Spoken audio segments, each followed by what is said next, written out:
baby. They couldn't keep us down for long. Yeah, we were having technical issues, guys. I apologize. There were certain things that were fixed, and all of a sudden, certain errors have just come back into play. To recap where we were, Joe Biden's campaign has leaned into the electability argument. This notion of policy for like Green New Deal or environmental change or criminal justice, his plans are worse than pretty much everybody else that's running. But what Joe Biden knows by looking at the polls is that that's not why they're electing him. So he's accepted and says, look, they're not electing me for my policies. Fair enough. So I'm going to lean into this kind of elusive, fickle, air-like electability. It's based on absolutely nothing. The perspective of the world of individuals, a bunch of Clinton supporters that thought Hillary Clinton was infinitely electable, particularly more so than one clown, Donald Trump, and found themselves to be wrong. Those people also, in addition to finding themselves to be wrong that Clinton was going to beat Trump, thought Russia was working with Trump. They also were, once again, wrong. In one case after the next, they have been wrong. And there is not a glimmer of doubt, just something that says, you know what? We've really fucked up those last two really big items. Maybe there should be an iota of doubt that this man that does not know where he is, literally, does not know where he is, that this guy is the one that's elected. Joe Biden had a campaign stop I just want in New Hampshire. Said this. Look, what's not mission of Keene? I'm back. I've been here a number of times. Last time was, I think, all the way back in 2014. But I've been here before that. I love this place. Look, what's not to like about Vermont in terms of the beauty of it? And what a neat town. Nobody corrects him. That's what I was thinking. They just let him go. Around him thinking. They're probably thinking the same thing we are. Maybe like it took a minute, and they were like, "Wait a minute, what?" But they probably thought, "Oh my God, this man is still running in the race. He needs a bed, or a ward, or something, or pills. He needs something. A B12 shot." I guess he's the front runner. He doesn't know where he is. He doesn't know, apparently, when he was married. He doesn't know when Kennedy and Martin Luther King were shot. I don't even know if he knows when he graduated. And he's comically inept politically, such a shadow of his former self that he thought African Americans would be okay with this notion of him raising the hands of segregationists as the height of civility. I mean, this happens every day. Him not knowing where he is. It may take different forms, but it happens every day. Is there any situation where you don't know where you are? In fact, you realize when you go to the hospital and you get a hit on your head, the first thing the doctor says, do you know where you are? Joe Biden will have no idea. Your name. You have given him the great advice of saying, look, just don't use nouns. Don't use person, places, or things, and dates. I said no specifics because he's reaching, trying to say, I was here in 19 so-and-so, or when I came here. I know, just say I've been here but before. if you need to do that, I've been here before. Don't say where, because you might not have that on point. Just say I've been here before. Really quick before we get off of this one. Go for it. We did have, right before the feed messed up, Marcus Will gave a super chat. Thank you to Marcus. He said, Biden will be killed by Trump, but yes, Bernie will commit suicide for Trump like he did for Hillary. Oh. The game is voting for a candidate that actually wins. Marcus Will, who do you think that super chat, who do you think that person is? And I want to show something else. He's just said, screw policy. This is a campaign ad that Joe Biden is running with. A campaign ad that Joe Biden is running with. We know in our bones this election is different. The stakes are higher, the threat more serious. We have to beat Donald Trump. And all the polls agree Joe Biden is the strongest Democrat to do the job. No one is more... Just to be clear, what the polls agree is that Joe Biden and Bernie Sanders, for the most part, are literally tied against Donald Trump. There may be a point difference or so, but for the most part, they are literally tied.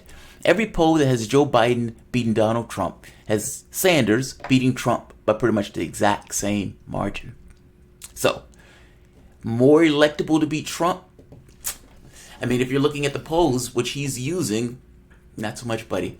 Let's let him finish, though. But Joe Biden might not even know that. I mean, seeing he doesn't even know where he is. We're qualified. For 8 years, President Obama and Vice President Biden were an administration America could be proud of. Our allies could trust and our kids could look up to. Together, they worked to save the American... You destroyed a country. You destroyed a country. Let's be very clear. Joe Biden, Obama, if he wants to own that, literally destroy Libya. You want a black slave? You can buy one in Libya. Got $400? You can get one. He can do your lawn. We always need somebody to cut the grass. You might have to pay his airplane over here, but for the most part, thanks to Obama, with the irony of it being a black president that essentially destroyed a country to such a degree where there are gangs, roving gangs, setting the place on fire, killing and whatnot, and yeah, selling slaves. You know why they did it? They wanted their hand on the resources of that country, Libya. Right after that coup, almost immediately after, guess who landed? People who can get oil, corporations, companies. Hillary Clinton, and some of the issue in the communications had to do with gold reserves and then him trying to create a Pan-African currency and all this other stuff. They killed and murdered Gaddafi. Not saying Gaddafi was a great guy. It's kind of besides the point. My point is, they utterly and completely destroyed a country in the same way that George Bush destroyed a country. The only difference is Obama had the Wonder Twins of Britain and France to go along with it. And then Macron bitching about, it's Africans. It's Africans that is causing it. He was flipping out one day because people were like, what are you going to do about Libya? What are you going to do about Libya? I mean, you guys destroyed Libya. What are you going to do about Libya? He was like, it's Africans. It's Africans. Like, he's flipping the fuck out. And it's like, it's Africans now, asshole. But it was you, Obama, and Britain that decided to go into that country and utterly and completely destroy it. Yeah. They took a machete and they rammed it in Gaddafi's ass. And Hillary Clinton, for the first time in her life, giggled. Yes! It's in his ass! We came, we saw! And he got a machete in his ass. I mean, these people are sick fucks. They're sick fucks. So, let's not be too strong on this notion of pride. Just saying. American economy to pass the historic... 95% of the wealth went to the top 1%. 95% of the wealth went to the top 1%. Understand what that means. Of all the wealth generated, 95% of it goes to one guy. And then the rest of us fight over 5%. And then they're like, we don't understand how they got Trump. I mean, Trump just came out of nowhere. I mean, fucking Russians. We don't understand how we got Trump. Do you realize when Obama took office, he gutted the housing industry? Meaning, instead of him going and putting his line, his body on the line and ensure people were able to keep their houses, he instead did that for the banks. I take issue with this notion of save the economy. Yeah, you could say he kept it from going off of a cliff, but between what he could have done, how about saving the homeowners? How about not filling your cabinet with people from Citigroup? That was something else that took place. Yeah. When Obama was talking about the banks and everything else, the reality of it is, it was already in the cards. Could look up to. Together, they worked to save the American economy, to pass the historic Affordable Care Act, protecting over 100 million Americans with pre-existing conditions. It left 30 million Americans uninsured. It left 30 million Americans uninsured. And to this day, we are still talking about healthcare 8 years later. Do you realize that when Hillary Clinton was trying to run in that race a month before the election, insurance bills in some cases went up 50%? What would you think? What would you think? You're in a particular area. You're a mom. And as a mom, you're not really a mom, but you know what I mean. You're a mom, you have a family, and your insurance bills, you're already barely making ends meet, $30,000 a year or so. And you find out My insurance rate is going up 50%. I thought Obama fixed this. And then Hillary is out there. I need your vote. I'm going to continue the progress that Obama did. Why would you vote for her under that situation? Your health care bill just spiked. And they told you that it was going to be a fix for your health care bill. And to this day, we're still talking about health care. They left 20 million to 30 million people uninsured as a choice. It was a policy choice. Obama initially said public option. And if he would have went for the public option, your health care rates would have been far, far less. And all of this process would have been far more straightforward. Instead of them being taken to court and all these other places and all this other stuff. Obamacare is better than what we had. So don't misunderstand me. I'm not saying otherwise, nor would I make that argument. Well, we got a long way to go. Yeah. And then they're arguing, hey, give me another bite at the apple. That's what Biden is saying. I know that Obama said the public option the first time around, and then when he got in office, he kind of got rid of it. But hey, trust me now. You can trust me now. Totally. Give me the ball. Joe Biden was never for healthcare, but now that he's running in the race, he's for it. And all of these lemmings of Democrats, like, this is what annoys me about this process. He doesn't mean any of this stuff because he never represented the stuff at all for the entirety of his career. But now that he wants to be president and he needs to run to the left to be president, all of a sudden this stuff comes out. And the sad part is, people, I don't even think they believe that he believes this stuff. That's the sad part. Like, I don't mean to rant. This annoys me. Have you been so beaten down that you can't make a choice in regards to who you want? I mean, think about it for a moment. I mean, this is what we're talking about. African Americans and the elderly being so terrified that they think they're going to lose their Social Security and everything else. And blacks just being terrified of Republicans. Whether you know this or not, I'm going to let you in on some inside baseball from African Americans. Don't tell anybody I told you. Baseball. Inside baseball. Whites don't know this. Oh, okay. When blacks go and they put their name behind a D, and they pull the lever, oftentimes they don't know who that D is. It doesn't really matter. He's just not a Republican. Blacks vote for Democrats not because they love Democrats, but because they are terrified of Republicans. There is a massive difference in those things. The reason why Joe Biden's electability or that enthusiasm gap exists is for that particular reason. The people who are voting for him, it's not because they like, yes, it gets me out of bed in the morning. It's more so, I think those white folks about Biden, I think you can beat Trump. That's what it is. I shit you not. And that is where the enthusiasm gap is. That's why that exists. That's why you had Joe Biden getting like $7 million in the first week. And then after that, it goes to like under Kamala Harris's numbers. Because for the most part, people don't necessarily love him. They just want him to beat Trump. Somebody said they do that too, and they are not even black. Really? That's what I was gonna ask. Was what? Why I think blacks? a lot of people associate with a party. They do. And they just go and vote with the party. They go and they look at the ballot and they say, okay, Democrat check, Democrat check, Democrat check. They do, but whites get 2 votes. Blacks only get 1. And understand what I mean by that. I know that sounds weird, but it is true. Most blacks vote 90% Democrat. Even Hillary Clinton got 90% of the black vote. That's atrocious, but that is true indeed. And when you are voting to that degree, you're taken for granted. I mean, she doesn't need to reach out to you because she already have you. And that's kind of the same thing with the Democratic Party. They know that the blacks are terrified of Republicans. And I get it that there's some whites that are terrified of Republicans, but the fact of the matter is, the stuff that Trump is saying doesn't affect you in that way. Like, it affects us in somewhat of a flesh-to-bone way. Same thing with immigrants, same thing with Hispanics. They are terrified of the Republican Party in many respects. Ergo, they vote for the Democrat. This argument of you have nowhere else to go was there for a reason. There are some whites that are, progressives and everything else, and they can vote. Fair enough, because they're terrified in an intellectual way of what's taking place, and even in a sense of, in the empathetic way of, okay, I don't want the world to look like this.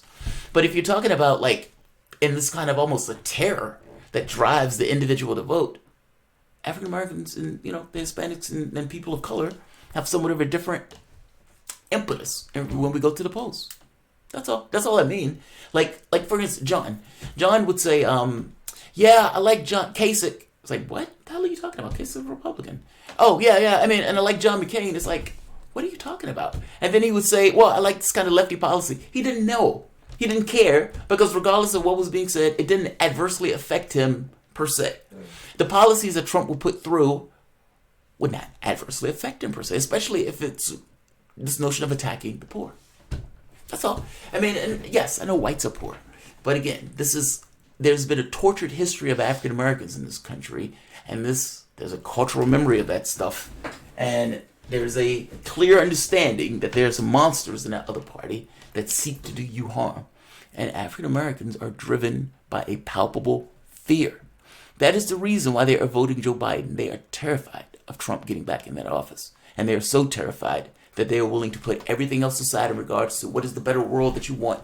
And say, yeah, fuck visions, fuck hope, fuck having this greater idea of what I want the world to look like. Just get him out that fucking office. And that's sad.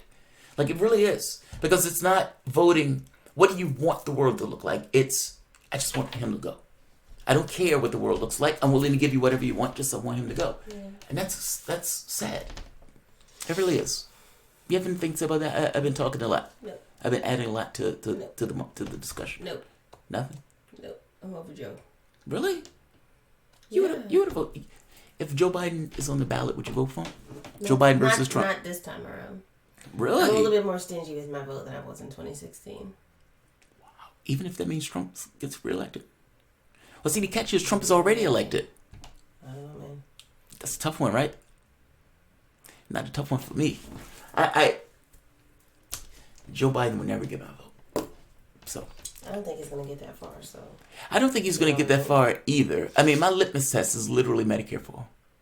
Like, I don't care who is on the other side. And, you have some Christian conservatives that say, my vote is, I have this principled stand about abortion. And I think that's the most silliest thing in the world. I mean, they're talking about a religious argument for the most part. Medicare for all is literally something that will benefit the entirety of the population. There may be some people who are rich and who could afford their health care, and whatever that 2, 3, 4, 5%, fair enough. You can take a L. I'm okay with that. The majority of the population will benefit, and the majority of the population, as it goes forward, will get to the point where that is not just as beneficial as Medicare and Social Security, but is here to stay. That is why they have a palpable fear of that being enacted, because they know what's going to happen. It's like, can you imagine them saying, okay, we're going to get rid of Social Security? What do you think will happen if they did that? Chaos. Yeah. Social Security has like an 80% approval. What do you think will happen if they try to get rid of Medicare for all? Yeah, chaos. It wouldn't stop them from trying. Yeah. But, so we'll see. I guess my point is their fear is that this becomes law of the land, in which case it's not going anywhere. Think of how they tried to do Obamacare. Obamacare only has like a 50%, 60% approval, and they still couldn't get rid of that. Yeah. So yeah, Joe Biden, screw loose. Gonna move on to the next one? Yeah, sundown syndrome, et cetera, et cetera. All right, so before we move on to the next one, I just want to read the super chats out because they are not on this topic. So maybe we can touch on them really quickly before we move on to the next one. Brian Finlay, thank you for the super chat. Brian says, what are your thoughts on Chink's nephew and his recent comments? Who's Chink's nephew? We have to look. Hassan Picker? Is that his name? Picker? Picken? Picker? I don't say that. I think it's Hassan Picker. I don't see that. Well, I think that's his name. What's his name? I literally just read out.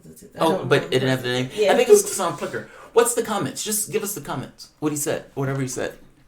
Okay. I can give you my heads up, but I don't follow TYT. Yeah, I don't follow TYT. Also, the next, can you pull up Streamlabs while I'm doing this last one? Yeah. Also, Charles Calvin, thank you, Charles. Charles says, Epstein, no open casket, no funeral at all. Really? No open casket, no funeral? Pickenlooper. Oh, is there a body? Babe. Somebody said, how are they going to have an open casket for a person that's on the beach in Israel?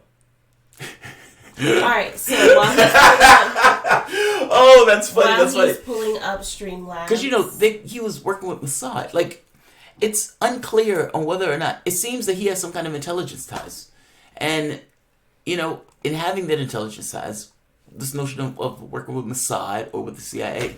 It's unclear. I mean, what's his name? George Galloway gets into this, where he gets into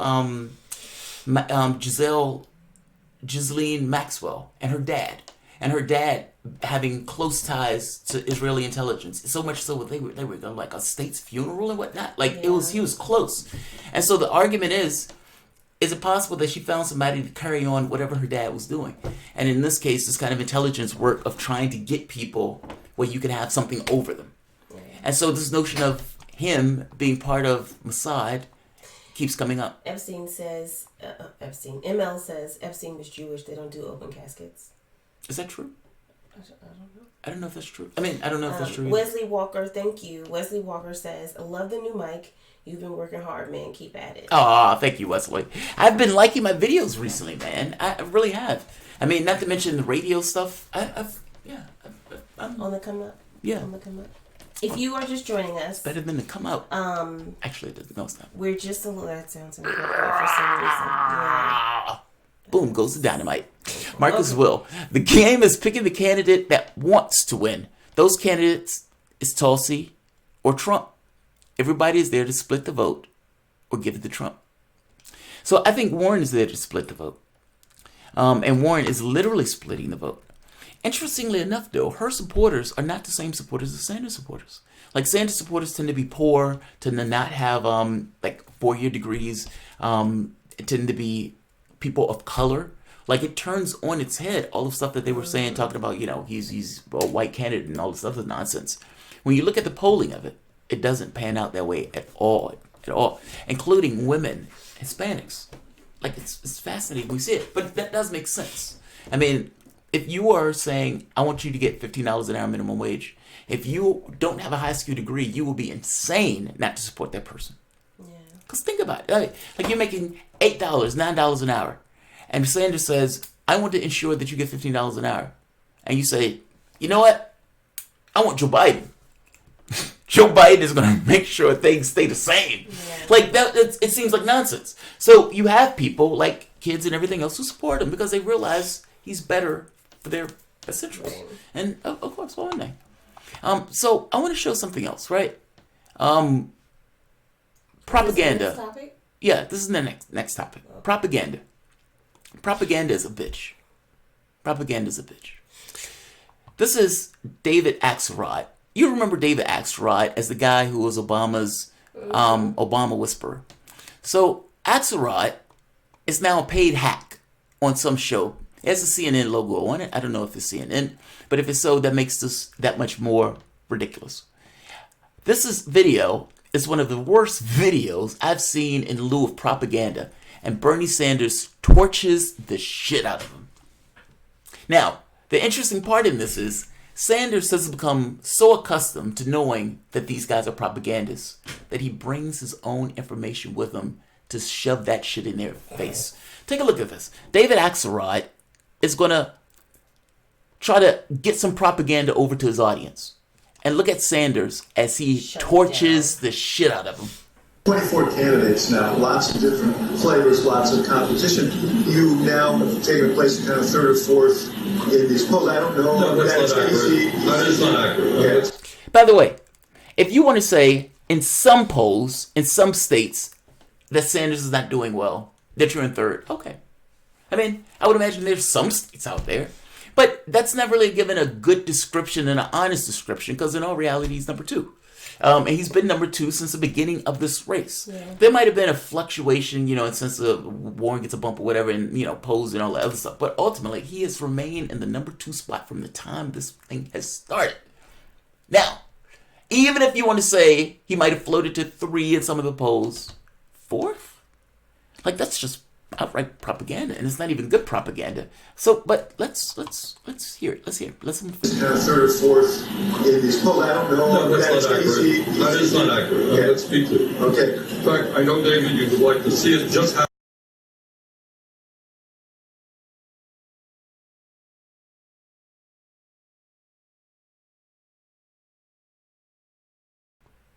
It's coming back.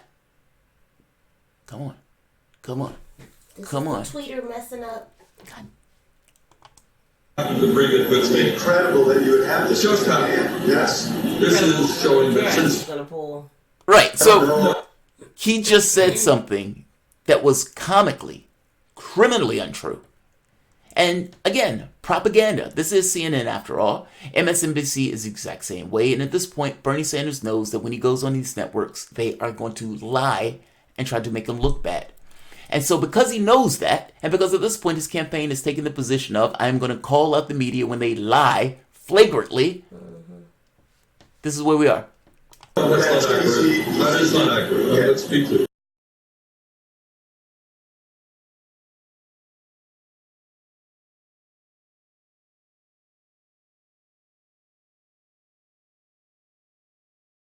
Okay. In fact, I know, David, you would like to see it. Just happened to bring it with me. Incredible that you would have this. Just happened. Yes. This is showing that since the last debate, we have advanced more in the polling than any other candidate. So there are bad polls, there are good polls, but Yes. in general, we're doing So, Eat it! Eat it! Suck on it, Axelrod. I mean, lied flagrantly. And by the way, just so we're clear, recent polls, just to get across how over the top, inaccurate that was. That was perverse. I mean, David Axelrod should be ashamed of himself. In fact, he looked shameful as he was doing it. Like He was reading it like, oh. He was, he was like, oh, you bought those. Why would you do that? Because I know you guys are fucking propagandists. And so I need to show you the shit. Eat it! Eat it! Eat it, Axelrod. Fucking love it. Right here. Look, this is national poll. Biden, 22. Sanders, 19. Warren, -3. This is The Economist. That's like number 2 slot. This is The Economist. Warren has gone down 3. Sanders has gone up 3. He's in the number 2 slot. He's in the number 2 slot. And is a striking distance of Biden on this poll. Look at that. Here's another one. Colorado. Sanders, 26%. Biden, 25%. That looks like he's in the number 1 in that poll. Wow, that's astonishing. Let's see. I want you guys to be able to see it. Look at that. And here's the other one. The Economist YouGov. Biden 22, Sanders 19. He's up 3. And this one, Sanders 26%, Biden 25%. Yes, that means he's in the lead in Colorado. And one more, just to make a point. Axelrod Wait, that's CNN? is sitting on CNN. At least that has the logo behind it. Unless somebody changed the logo. While he is sitting on CNN saying Bernie Sanders is in the 3rd and 4th place, the poll that CNN released showed Bernie Sanders literally in number 2 spot. That's amazing. That's amazing. Propagandists. Propagandists. How does my ass taste, Axelrod? Ooh. How does my ass taste? That's what Bernie Sanders told him. He's like, how does my ass taste, Axelrod? That's what happened. No, yeah, that's what happened. Look at it. Let's see it. Who posted this? Can we read the... Good morning to everyone but Axelrod, hashtag Bernie 2020. David Axelrod, blah, blah, blah, lies about slipping in the polls. Bernie Sanders, nah, bruh. Here are the receipts. Hand over the receipts. We've been surging since the last debate. Eat crow axe. Receipts. I love that. There are 24 candidates now, lots of different And flavors, it's lots not of 24 competition. You now have taken place in kind of 3rd or 4th in these polls. I don't know. Why is the old stuff on that one? Babe, what you doing? I'm not doing anything. This is your tweeter. Your Twitter account. I'm not a tweeter, so I don't know. No, that's not accurate. That is not accurate. Let's be clear. Okay. In fact, I know, David, you would like to see it. Just happened to bring it with me. Incredible that you would have this. Yeah, it is. Yes. Because I knew This an is asshole showing propagandist since the like last you debate. was going to sit there as a paid hack from the DNC and try to smear me with nonsense. That's what I knew. And you know what the sad part is? He called this shit. That means Sanders was sitting somewhere and said, that motherfucker gonna try to clown me. He gonna try to clown me. This poll shit. So let me get my polls Get straight. my receipts. Let me get my receipts. There are my receipts. That's what Bernie Sanders. There are my receipts. He should have just got up after that, said, bam, bam, and just walked away. That would have made it that much better. No other Democrat is getting my vote. I hate this. Because everywhere that he goes, be it MSNBC, be it CNN, be it Washington Post, all of these networks have it out for him. And it's shit like this that he has to deal with. Tulsi Gabbard, same thing. But he goes on there and Axelrod just lies. He's like, you're polling number 3 or 4 spot. No, I'm not. No, I'm not, dog. No, I'm not. He says, yeah, man, the 24 people on the stage, man, your polling numbers look pretty bad. Well, Axe, I knew you were going to come out with some stupid shit like that. So, look. Here's my receipts, asshole. How you like the taste of my ass? How you like it? Somebody say you're very raw today. I am. I'm feeling spicy. Rough. I'm feeling spicy. I guess my point is this. The fact that you have to deal with this shit day in and day out. Day in and day out. Every campaign stop you go, every time you go into the media, you got to deal with shit like this. Hack Democrats that are seeking to support candidates that they consider to be Democrats. They don't consider to be Bernie Sanders to be a Democrat. In fact of the matter is they're still pissed off at him that he had to temerity to run. And if we're being real honest, the policies that these guys push for. Axelrod's guy, Obama, that left 30 million people without health insurance, Bernie Sanders is going to actually do the job. I'm here to do the job that you can do. I had a surgery one time, and the doctor completely botched it. My stomach was messed up for years. And then the secondary doctor comes in and fixes it. Sanders is that second doctor. Hate that. That annoys the shit out of me. That doesn't annoy you? I mean, that doesn't bother you? It does, but I'm not, I'm not ever probably going to display the level of emotion. But he is that you do. Smearing him. I feel you. On purpose. I'm glad that in order to make it look bad to his audience. I'm glad that he brought his own notes because it just highlights the ludicrous nature of all these people that have been interviewing Bernie Sanders. Yeah. I mean, this is what he gets hit up against. He gets hit with constantly. I mean, it's one thing to say, yeah, you guys don't give me a fair shot. It's another thing to say, look, read this. Yeah, hear the post. Right here while we are here. Not fact check me later, not try to get people to... Well, the funny part is Sanders fact checked Axelrod on air. Now. Because a lot of people don't go back and do their own research to take what is said in that moment. So if Axelrod says that he's polling in 3rd or 4th and people are like, yeah, I don't think Bernie's doing all that well, they're not going to go and look for themselves. Exactly. So Bernie has to hit it right then and say, that's BS, that's crap. You know, the funny part is Axelrod looks at it and is like, I wrote the damn bill. That's right. She's like, oh, you bought your own polls, huh? Yep, biatch. That's what you should say. And I mean, and again, I still point to this. Sure did, bitches. I mean, look at that. That's CNN's That's his own poll. That's CNN's own poll. In the fucking number 2 spot. Does Axelrod know that CNN actually took a poll and that poll found Bernie in number 2? One. How long ago was that poll? This was like a few days ago. This was 15th through 18th. I mean, Axelrod didn't get all, he wasn't privy to that poll information. Well, how about this? Was he privy to this one that also just came out? The YouGov poll. And the YouGov poll, Sanders didn't do all that well in the last YouGov poll. Was he privy to this one with Bernie Sanders at number 2 in the national poll? He wasn't privy to that one either. He missed these. How about this one? Was he privy to this one with Sanders in the number 1 spot? No. I could even go to New Hampshire. How is he not privy to all of these polls? Or is he just lying? A hat liar for the Democratic Party. Poll somewhere out there that says he's in. There was a Fox News poll that had Warren in number 2 spot. That was it. I mean, but it was an outlier. All of the other polls have him at number 2. Just saying. Boom, boom, boom. Yeah. Mic drop. He should have been like, take this. He should like throw the papers at him and be like, man. I wanted him to say how my ass tastes. Who said that? Where am I getting that from? Could you stop saying Oh, I know what it was. It was a rap album. It was like they were, I know what it was. They were in like a rap battle. And the guy at the end of the rap battle, he was like, that's my ass tastes. All right. There's another one I want to do. All right, let me kill these because these things bring down my system. Yesterday, the DNC, or a couple of days ago, the Sunrise Movement, do you know who those are? Yep. Okay. The Sunrise Movement are a bunch of kids that have been on the ball and trying to get a climate change debate. They have been browbeating, pushing, cajoling. They have been in Nancy Pelosi's office. I think in like 22 other Democrats, or senators' office, or congressman office. They have been pushing hard to get climate change, like the Green New Deal, but also a climate debate on the books for the Democratic Party. Right. The Democratic Party said, yeah, we're not doing that. But they gave them a compromise. So they killed the resolution, or the offer of a resolution, because, you know, they have it in committee and then they have to take it out of committee. So what the compromise was, all right, we're not going to give you a climate debate.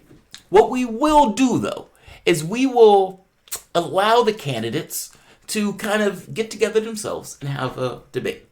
And we will give you a forum. Now, nobody goes to a forum because nobody watches a forum. They want to see people actually debate the topics. All of the candidates at the top has agreed to the debate, saying, yes, we want to do this. Simone Sanders gets out there. That's Biden's surrogate. She used to be on Bernie's team. Yes, she did. Yeah. And she gets out there arguing, essentially making the point of saying, you know, the networks may not take these, and this is going to be somewhat of a sliding scale. And what about black issues and Hispanic issues and immigration issues, et cetera, et cetera, et cetera. Essentially making the argument that, yeah, we shouldn't have a debate about climate change. Now, Biden said climate change is an existential threat. And as such, I will welcome a debate on it. I would love to bring my milquetoast, middle-of-the-road policy of dealing with an existential threat and put it up against you other people who actually look at it as an existential threat. It's as if Biden doesn't know what that means. He's saying it, but he doesn't necessarily know what the words mean. Think about an asteroid hitting the planet. I kind of made this argument that when people believe in things, they act on the belief. If a car was going to hit us, I will push you out of the way because I'm just a man like that. But I would also use the acrobatic skill that I have left to do a flip out of the way. Why? Because a car is going to hit me, and I don't want to get hit by a car. That's me having this belief that car is going to hurt, it's going to break me, so I'm going to avoid that car. What about climate? And when people breathlessly say, I believe in climate change. Now, Donald Trump says I don't believe it, so it is what it is. But the Democratic Party said they believe in climate change. So then what? And they say it's an existential threat. It's an asteroid that is going to hit the planet. That's what they say. They say we believe the scientists. And the scientists say you have 10 years left. So how do you not have a climate debate on something that is literally talked about as if it is an asteroid that is going to hit the planet in 10 years? It doesn't make sense. Trump's position makes sense. He just said it doesn't exist, so I can do whatever I want. Just but, disregard it. Yeah, but the Democrats' position... That's not your position. I need you to step up on this. Right. I mean, it's more problematic. They'll, in the debates, they'll say, you know, this might be our number one threat. Well, not just that. I mean, if you're going to have the debates, why wouldn't you want to use an issue that Trump has essentially said doesn't exist to hit him on? Yeah. Like, it looks like you guys will have somewhat of a united front, all of you being on the debate stage, hitting Trump every opportunity that you can get your hands on, saying he doesn't believe in science, he doesn't believe in science, he doesn't believe in science. They had all the ability to change the rules on this. They could have added a debate. They could have tweaked it. They could have allowed them to just let the resolution pass, meaning that resolution that would allow them to have their own debates outside of the Democratic Party. Tom Perez comes out of nowhere and kills it. He works with the other people. You mean kills the resolution, kills the ability for them, meaning the resolution that passed. That was the compromise. Right, Tom Perez kills it. Forum, right? Yeah. Okay. Well, no, not just the forum. The actual debates themselves, where they will be able to do it outside of the Democratic Party. Right. That's what I mean when I say forum. Sorry. DNC votes 222 to 137 against allowing candidates to participate in the climate change debate. Tom Perez killed it. Tom Perez killed it. Those kids went out, and when the vote was taking place. As I said before, we established these rules. We have a commitment to neutrality, a commitment to making sure we've been transparent, and that is why I intend to vote yes on the vote. Failure of leadership. This is what they were yelling at the conference. Failure of leadership. Failure of leadership. Failure of leadership. Failure of leadership. Failure of leadership. Failure of leadership. I like that too. And just so we're clear, Failure of leadership! Failure of leadership! Failure of leadership! As I said before, just so we're clear, the DNC, after 2 months, decided it was going to take fossil fuel money. They said they weren't, and then they turned around and started to do it again. Supposedly, the party that believes in science put up one candidate, Obama, who was god of oil, and then put up another candidate, Hillary Clinton, that was selling fracking all across the world. Fracking is known for methane leaks, which is worse than carbon. Does the DNC taking fossil fuel money have anything to do with Tom Perez putting a knife and them having a debate? Of course not. And by the way, in addition to this particular point, Tom Perez, I'll say that. Does them taking fossil fuel money have anything to do with them killing that debate? And, the problem here is the fact that they took that money, now those questions can be asked. Do you know the first person who came to talk about it when they were allowing, the inter-party talks and everything else was an oil exec or a person who was working as a lobbyist for an oil company? Yeah. I still can't believe they let all these people come in and debate. Shoot their shit. That's amazing, right? That's amazing. And so those kids were pissed off. They did an amazing job in regards to trying to get those people They were disrupting that meeting all the way through, essentially. Whose side are you on? Whose side are you on? Whose side are you on? And I think it was like 200 of them there. So they have been doing God's work on this very specific issue. And again, the Democratic position does not make sense to me. We have an existential crisis. There's an asteroid that's going to hit the planet. But I got to talk about these black issues, man. Understand that there's habitat issues. Understand that there's, the asteroid is going to hit. Understand that this is an existential threat to life on this planet. For all life on this planet. It's a global issue. I got black issues, man, that we need to talk about before we get to that existential stuff. It doesn't need a debate, though. The slippery slope thing is weird to me in the context of something that is a global issue. And this notion of, we got to stick to the rules, slippery slope. They could have changed the rules right just then. This vote, if it would have allowed to take place, would have literally allowed them to contort the rules. And if the other candidates were on board for it, what does it matter? What does it matter? What does it matter? If your candidates are running in a race, and the candidates in the race says, look, I'm okay with you changing the rules on this. It's fair game because all of us are just giving our climate policy. What's the issue? What's the issue, Tom? Yeah, failure of leadership is right. They're saying Tom Perez should resign. And I'm in the camp that Tom Perez shouldn't have had the job in the first place. But that is astonishing. I mean, the young people held more than 20 rallies and sit-ins in Democratic Party offices in support of the proposal in recent weeks. They garnered the endorsements of 24 state party chairs and over 100 voting members and the backing of dozens of city and county Democratic parties. 64% of Democratic voters support a debate, and coalition of groups supporting the resolution collected over 540,000 signatures. 500,000 signatures. Yeah. They're not getting it. Honestly. I would argue that economics is more important in the sense of trying to get people on your side and getting people to vote and everything else because this stuff is too airy. However, we're talking about something that is cataclysmic and they're not getting it. It's like they're not connecting to it in somewhat of a visceral way. It's like if I say, if somebody broke into your house and said, I'm going to shoot your kid in the face. I bet you'd get it then. I bet you'd be panicked, be freaked out and everything else.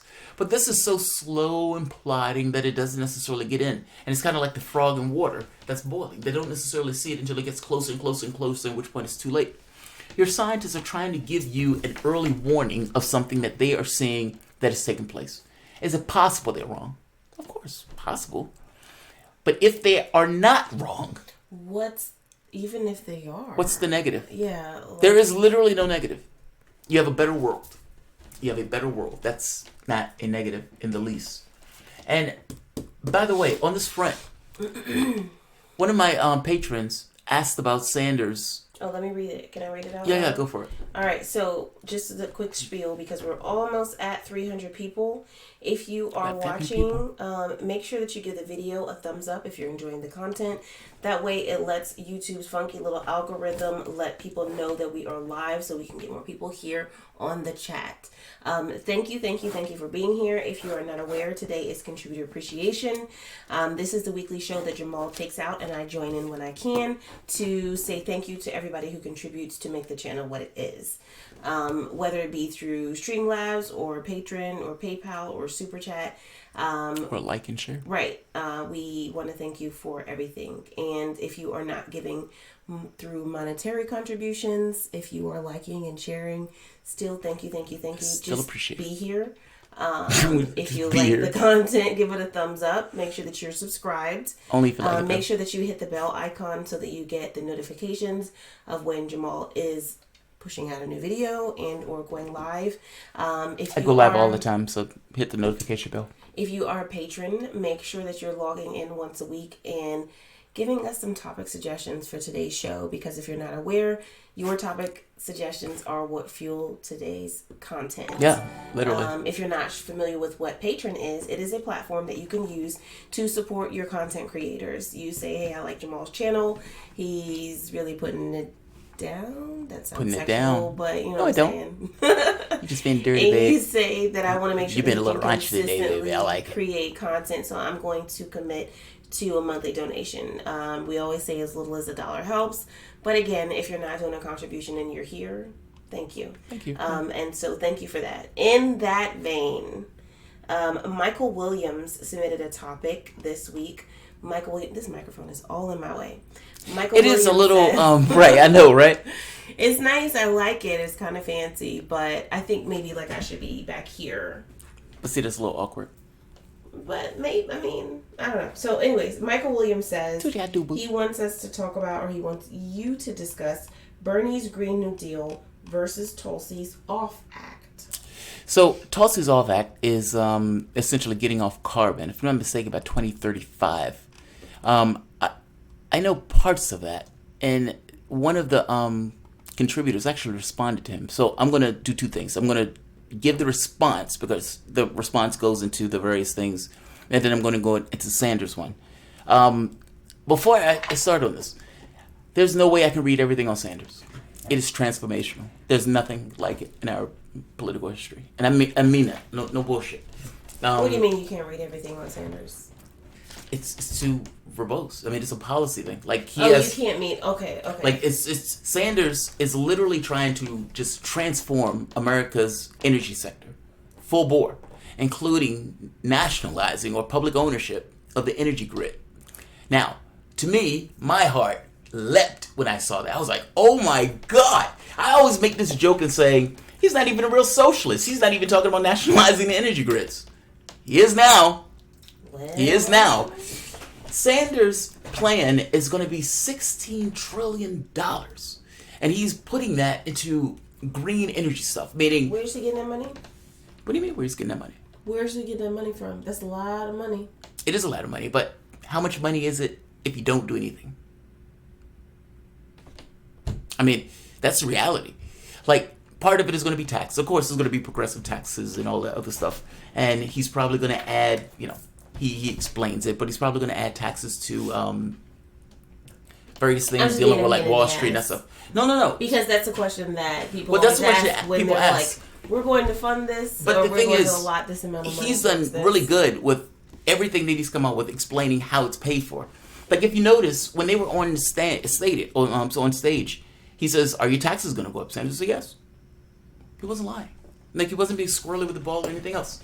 But his point was, yeah, your taxes are going to go up, but you're going to gain more money on the back end. Meaning, you're paying more in taxes, but you're not paying anything on the front end when you're going to the doctor.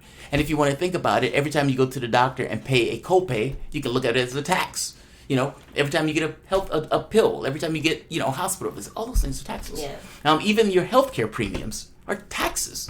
Like, think about how much you pay for healthcare. I pay a shitload of money. I have to pay for healthcare and Medicare. That's like $300-$400 a month just for healthcare. Bam, gone. Paid on the back end. I think. I mean, so. And I know this. I'm just being plain devil's advocate because I always hear people say, how does he pay for it? How does he pay for it? How are they paying for all this? Well, the thing is, he said he goes into it a little bit more, but think of it as more likely than not, he's going to tax the shit out the rich. Fucking A. Make me proud. Military budget? Proud to be an American. Well, see, that's an interesting thing, and that's Tulsi's thing. Tulsi's thing is nothing really gets accomplished if you're not willing to touch your military budget, because we're spending, like $1 trillion. An obscene amount. Yeah, and so it's like you can't really do anything on the public end or domestic end unless you deal with that. Now, Martin Luther King literally made the same argument. how do you say it? The new society bumped its heads on the shores of Vietnam. Something that Martin Luther King's way with words, but it's saying the same thing. We couldn't do what we wanted to do in a domestic front from the standpoint of a new society because you're spending so much money in regards to that war in Vietnam. Yeah. But Tulsi Gabbard is making the same argument. We're spending nowhere near like back then what we're spending now. And even from the standpoint when we were in the Iraq War, we weren't spending this much. We're not even in a war. You know what I mean? And so her argument, I don't know if Sanders has had like 5 proposals. All of those proposals, be it in work, criminal justice, or environment, has been revolutionary. I mean, like transformational. What he's putting out for the criminal justice system is literally transformational. There's been nothing like it.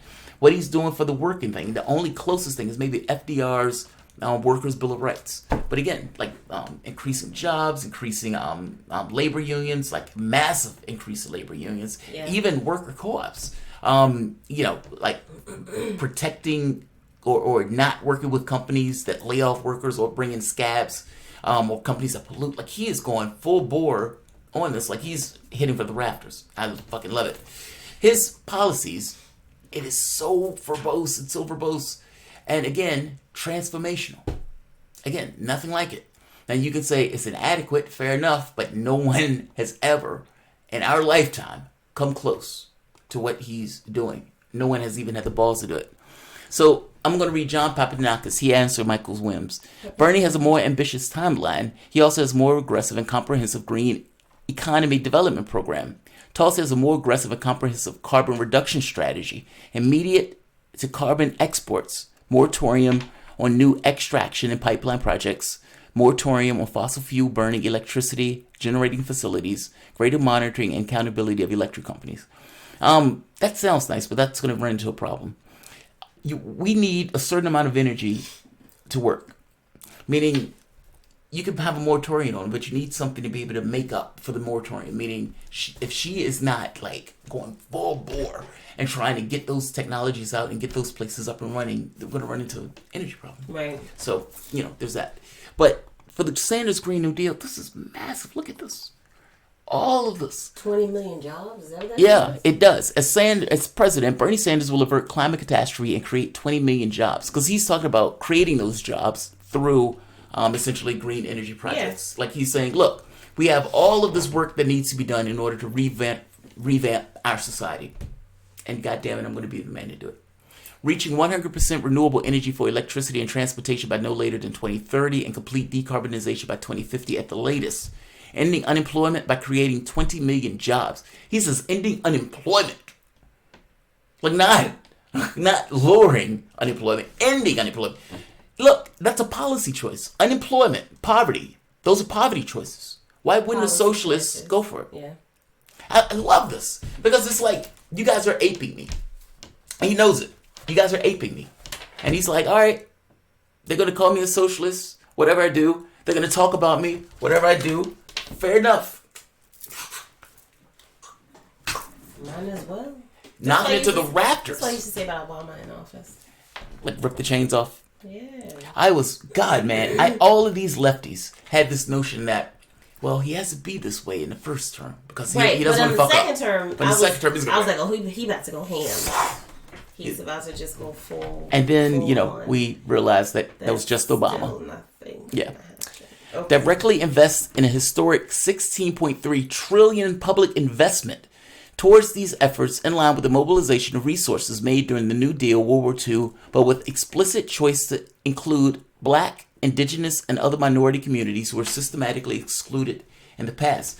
One of the things I love about Sanders is he knows his history. African Americans were excluded from the New Deal. Think about that. In order for FDR to get that passed, racists were holding up that New Deal, and he had to essentially deprioritize African Americans being allowed into the New Deal politics. So I love the fact that he says, look, we need to make up for the fact that we excluded African Americans in the past. We fought in that war, by the way. We were in World War II. We were in Vietnam. And yet, we, for whatever reason, weren't warranting the spoils of that war. That's astonishingly hateful and vitriolic. I mean, think about that.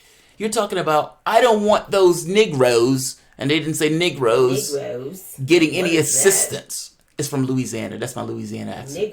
Negroes. That's how they say it in Louisiana. Oh, all right. You never been to Louisiana? I have. I know what they say. Negroes. Those Negroes. It's a power grab. That's my Scottish accent. I have all sorts of accents. Power grab. I showed that to George Galloway. And he said, "Wow, man, that's Scottish R. I'm jealous of that." I was like, "Really?" No, he didn't. And don't. I was like, "Are you Galloway?" That. All right. So wait, before we go on, I don't want to lose these super chats. You're trying to do a power grab. Are you done? You good? Go for a bit. Okay. All right. Jay Vell says Tulsi's off act is about 1 to 2 years old, if I remember correctly, before her presidential run. Yeah, but I mean, come on. Tulsi most likely didn't just decide to run for the president on a whim. Like, I don't think she woke up one morning and was like, you know what? I think I'm gonna run for president. Fuck it, let's do this. I mean, she clearly knew. Like, when Bernie Sanders, at the end of 2016, after Sanders lost, do you honestly believe Sanders didn't know he was gonna run again? He knew. He made his weight. He knew. Yeah, he made his. I know, right? He made his weight. He made his weight. All right, hold on, really quickly, because we got a couple super chats. Rob R, thank you. Rob says, turn the mic label towards you. Mics are like faces. If that's the case, then I would be louder right here. because the mic label's right there. Oh. Thank you, what was dude. it turned into before? New mic, getting used to it. Yeah. JVL, thank you, or JVL, thank you. He says, I think she saw it as an initial foray. Yeah. I mean, and I don't think it's, look, I'm glad she did it. Like, part of the reason I support her is because she was supporting these things. Like, there was no loss in me supporting Tulsi Gabbard, but she was supporting the things that I wanted her to support. All right, Fears842, thank you. Fears says, new patron, thank you. Aw, thank you. Welcome. He says, or she says, he or she says, started this month to see Jamarl lose his shit and Mrs. Thomas's facial responses. Worth every penny, every time. Laugh my ass off. Love both of you. Keep it lit. Oh, thank you. I mean, look, this show is far freer than my other shows. You know, I don't think I've said, I don't think I've ever said anything about ass eating on my other shows. Have I? You mean on your regular shows throughout the week? This show, okay, so if you don't know, just a little quick history, backstory on why the hell I'm here. Because I heard somebody say, who is that? As Jamal's wife, I hear this all day long, nonstop. But I still am not political, which is weird because I'm not going to go into all that. But I'm still not political. I will look at the news, but I'm not watching news channels on YouTube. And so when Trump gave a presidential address, Jamarl was like, I want you here so that you can give your non-political point of view. It was painful, by the way. That sucked. I was very upset that I had to sit through that whole thing. If you asked a third grader to give a speech on pretty much anything, and you just sat there with one fucked up word, it was terrible. And misspelling like a third grader's vocabulary. But that was my first time here, and so since then, I'm here to just keep it light. Well, you give commentary keep and it light. Feedback. Give a different perspective. Yeah. If you're just watching a news show or a news channel, then you're just getting one person's personality, one person's take on everything across the board. So it's nice every now and then to kind of switch it up. And it's easier to bounce back and forth. Like, when I'm on the radio or something like that. And a lot of times what I know is, I know 90%, 85% of what you talk about just because we're married. We live here, Yeah. But I think a lot of people, I don't want to say dumb it down, but I would say your audience is very intelligent, very well informed. They're not just watching you. I think that from the comments that I see, they're willing to take a piss out of me in a heartbeat. They're researching and they're getting their resources from multiple places. They're not just saying, I watched this one thing, and so this is the way that it is. I think it's harder to do this on the left. I mean, because you have to be smarter. You're held to a certain standard. Yeah. I mean, the people who watch the channel would either be like, yeah, dude, that's wrong. The people would be on Facebook, yeah, dude, I like your channel, but I disagree with that particular part. It just happens every day. Yeah. The sycophant thing doesn't seem to happen all that much on my channel. People take the piss out of it. But it's cool. I like it. We talk a lot. I think I was talking to your mom about the history of your show and stuff like that. It's kind of been a cool little fun ride that we've been along. Just felt ass backwards into. Yeah. But like when if you guys don't know, Jamarl does a lot of radio guest hosting in DC on Fault Lines Radio, By Any Means Necessary, and Pacifica. Nailed it. And he also has his own local radio show. What's the name of the channel? Tuesdays, 5 p.m. What's the the channel? Progressive No. Radio. What's the name of the radio station? WRWK, The Work, 93.9 FM. Is that right? LP. Well, that does. Nobody even knows what the hell that means. I nailed it. Don't take away Low from power. that. LP is there. Whatever. I just actually named the radio station. That's the name Low of the radio station. power. Low frequency. Not LF, LP, babe. Oh, LP. Come on, Biden. Low Go on, Biden. power. I nailed it. Don't take away from me. What time is 8 o'clock? Oh, yeah. Sundown. Yeah, I got sundown. Sundown. All right, Yeah, let's so see. it's been a while. Wait, we've got a couple more Wait. Let me read. Let me read a few more, and we'll go back to it. All right. A just transition for workers. That's a big one. Have you ever wondered why West Virginia votes Republican? You ever wondered that? A dirt poor state, and yet continuously vote for the people who won't help them out in the least. But Republicans do help them out in an odd backwards way. Coal. Republicans are fighting for coal, which is the most ridiculous thing in the world. However, if your job is tethered to coal, you may care about that job, even if the rest of the nation kind of says we need to move on. Obama wasn't given a just transition. He was just trying to get rid of coal. And people, of course, resented that because you're trying to take my job. I don't care about the environment if my job is at stake. Because at the end of the day, the environment thing is out there. But I have a wife and I have a kid here. I have medication I need to take. I have a mom. I have a grandmother. I have all these things in my life that I need to take care of. And so the environment is always going to be secondary to whatever my environmental or my local considerations. Yeah. If you are trying to get rid of coal without giving those people the ability to transition into something else for a period of time, they're going to resent you. And they're not wrong for resenting you because from their context, fuck the catastrophe. The catastrophe is right now in an economic sense. I mean, that's what we're talking about. People browbeat West Virginia in this case as if they're wrong for wanting to care about their own self-interest. Any of them would do that. Any of those people who are browbeating West Virginia like, oh, I can't believe they're voting for Joe Manchin, or I can't believe they're voting for Republicans. They're doing that because you, as the Democratic Party, have forsaken them. You've left them behind.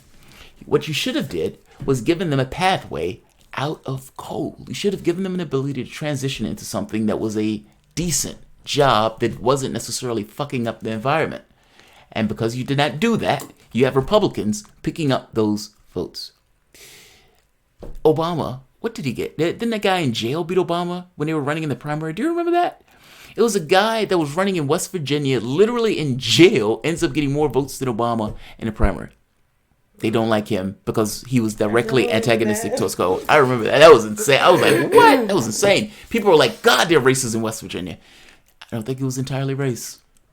I guess my point is that just transition is extremely important because if you are going out saying we're going to change our energy policy in this country, that means that people are going to be upended by the changes that you're making, meaning you need to ensure that those people are whole. Otherwise, those people are going to be against whatever changes you are making. This is a big deal, and I'm glad he put it here. Declaring climate change a national emergency, saving America's family money by weatherizing homes and lowering energy bills, building affordable and high-quality modern public transportation. Oh, yes! Provide grants and trade-in programs for families with small businesses to purchase high-efficient electric vehicles. He is giving you money for your trade-in. My wife is looking for a new car. Under Bernie Sanders would literally give you some kind of credit or something to trade in that car to get an electric vehicle because it's better for the environment. Well, this is funny because when you were talking about people and how they are at home and being able to do things like care about climate change, I think that's a personal thing for me because...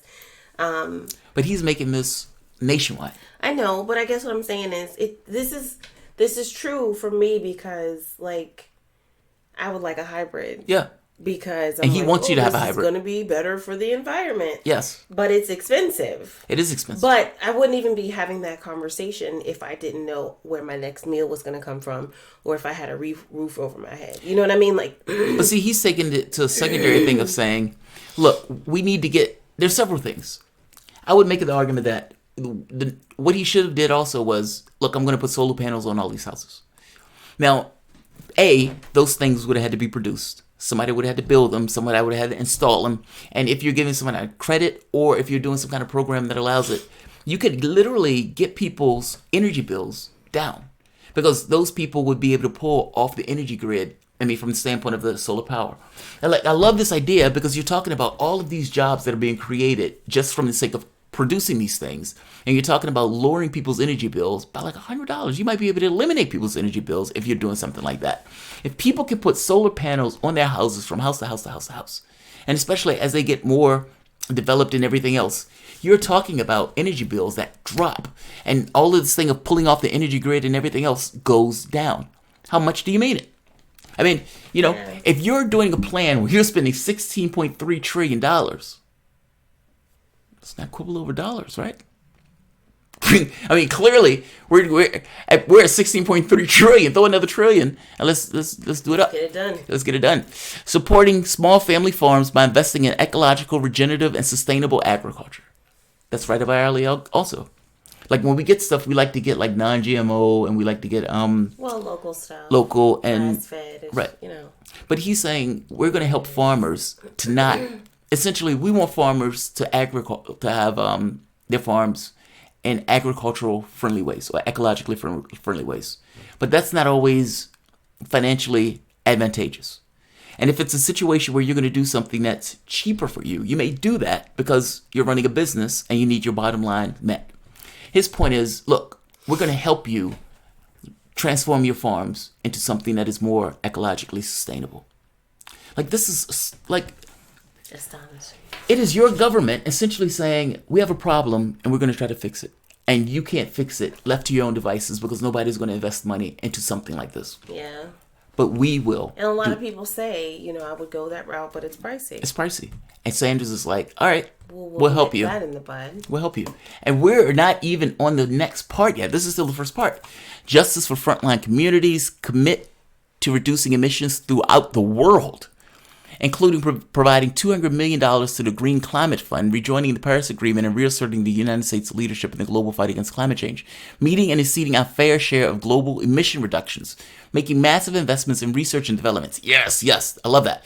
We will invest in public research to drastically reduce the cost of energy storage, electric vehicles, and make our plastic more sustainable through advanced chemistry. When we make products, we should make products with the notion of an end stage in mind. Like, if I get a computer, that computer, for the most part, is just going to be thrown away. There's a planned obsolescence in it. If that computer could last for 10 years, Legion is going to go out of business because I'll keep that computer for 10 years. However, if you had a system where, meaning they're forced to some degree to make sure that thing dies at a certain point. Otherwise, because I need to get a new computer and they need me to buy another computer. They need to stay relevant. Right. However, that's fucking expensive.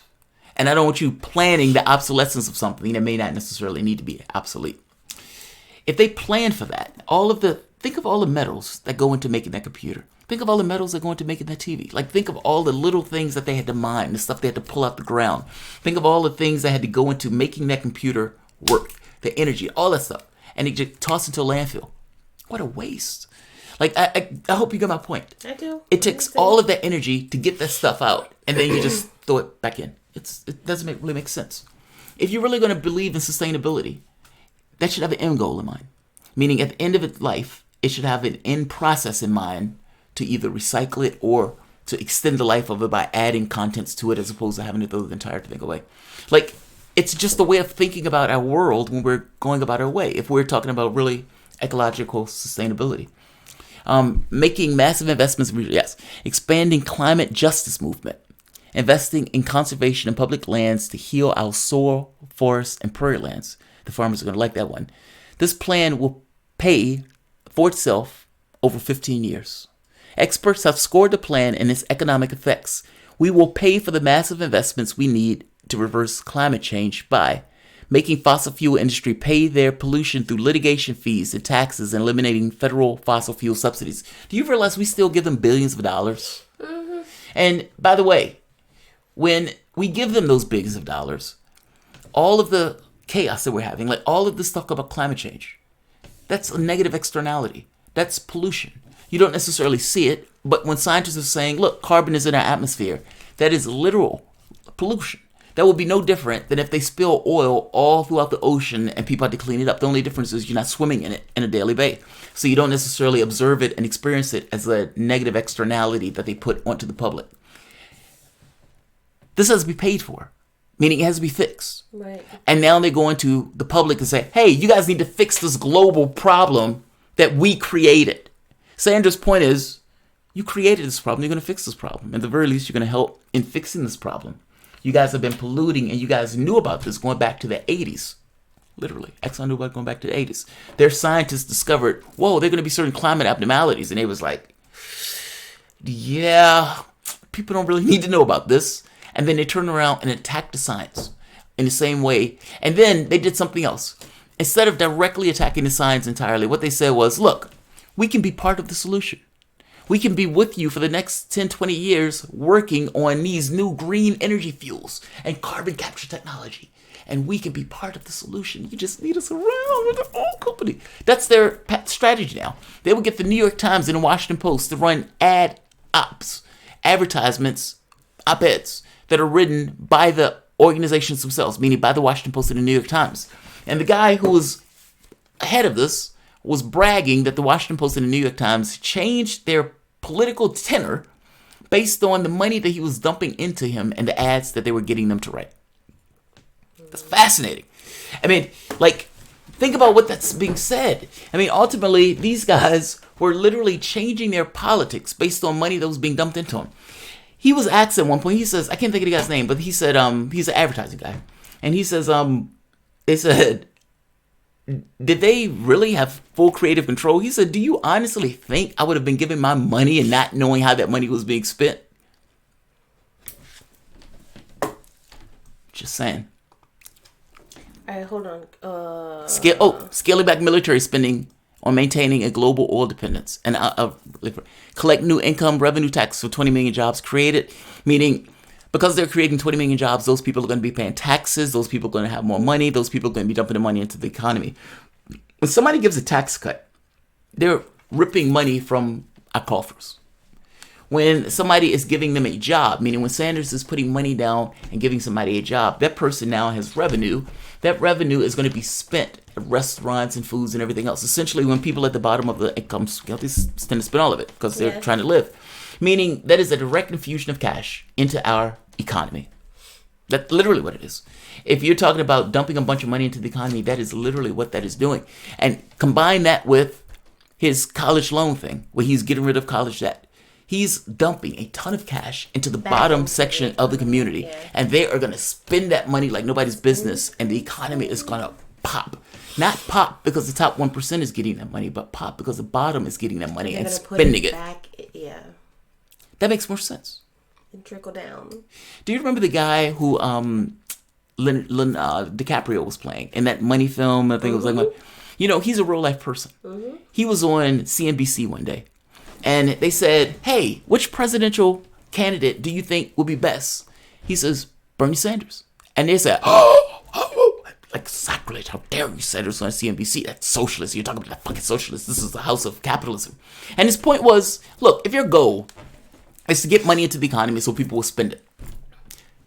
That guy, but he was calling the momentum of money of sorts. That because money is going to the bottom, they spend it immediately back into the economy, which allows a bump into the, other aspects of the economy, not to mention the coffers of the federal government when it gets that money back in tax revenue. That was his point. All of you guys are talking about giving money to just top 1%, your class. They're not spending that. Mitt Romney is not going to buy another car. Mitt Romney doesn't need toilet paper to the tune of 200 million people. If you give those people that money, they spend that on items. That's just my basic point. It's somewhat of a logic thing. All right, look, this plan is massive. It's massive. So I'm going to put this here for you to read. I just read a few of them. But he's going into the transportation sector, the electric cars, vehicles, infrastructure, build public transit that's affordable, meaning essentially rail in the United States as opposed to everybody having to drive a car. Build regional high-speed rail. Many other developing nations have advanced rail systems. Yeah, if you're in England, France, China, Japan, they do. We're falling behind. Retrofit dangerous fossil fuel infrastructure, meaning if we can fix certain infrastructure that's fucked up, we should do it. Research and development. President Bernie will dramatically decrease the cost of energy storage. Invest in decarbonizing the shipping and aviation industries as soon as possible. Now, this one is interesting. So two things are going to take place that are going to revolutionize those industries. Electric vehicles. And from the standpoint of electric vehicles moving across the country, truckers are probably going to be the first choice for that.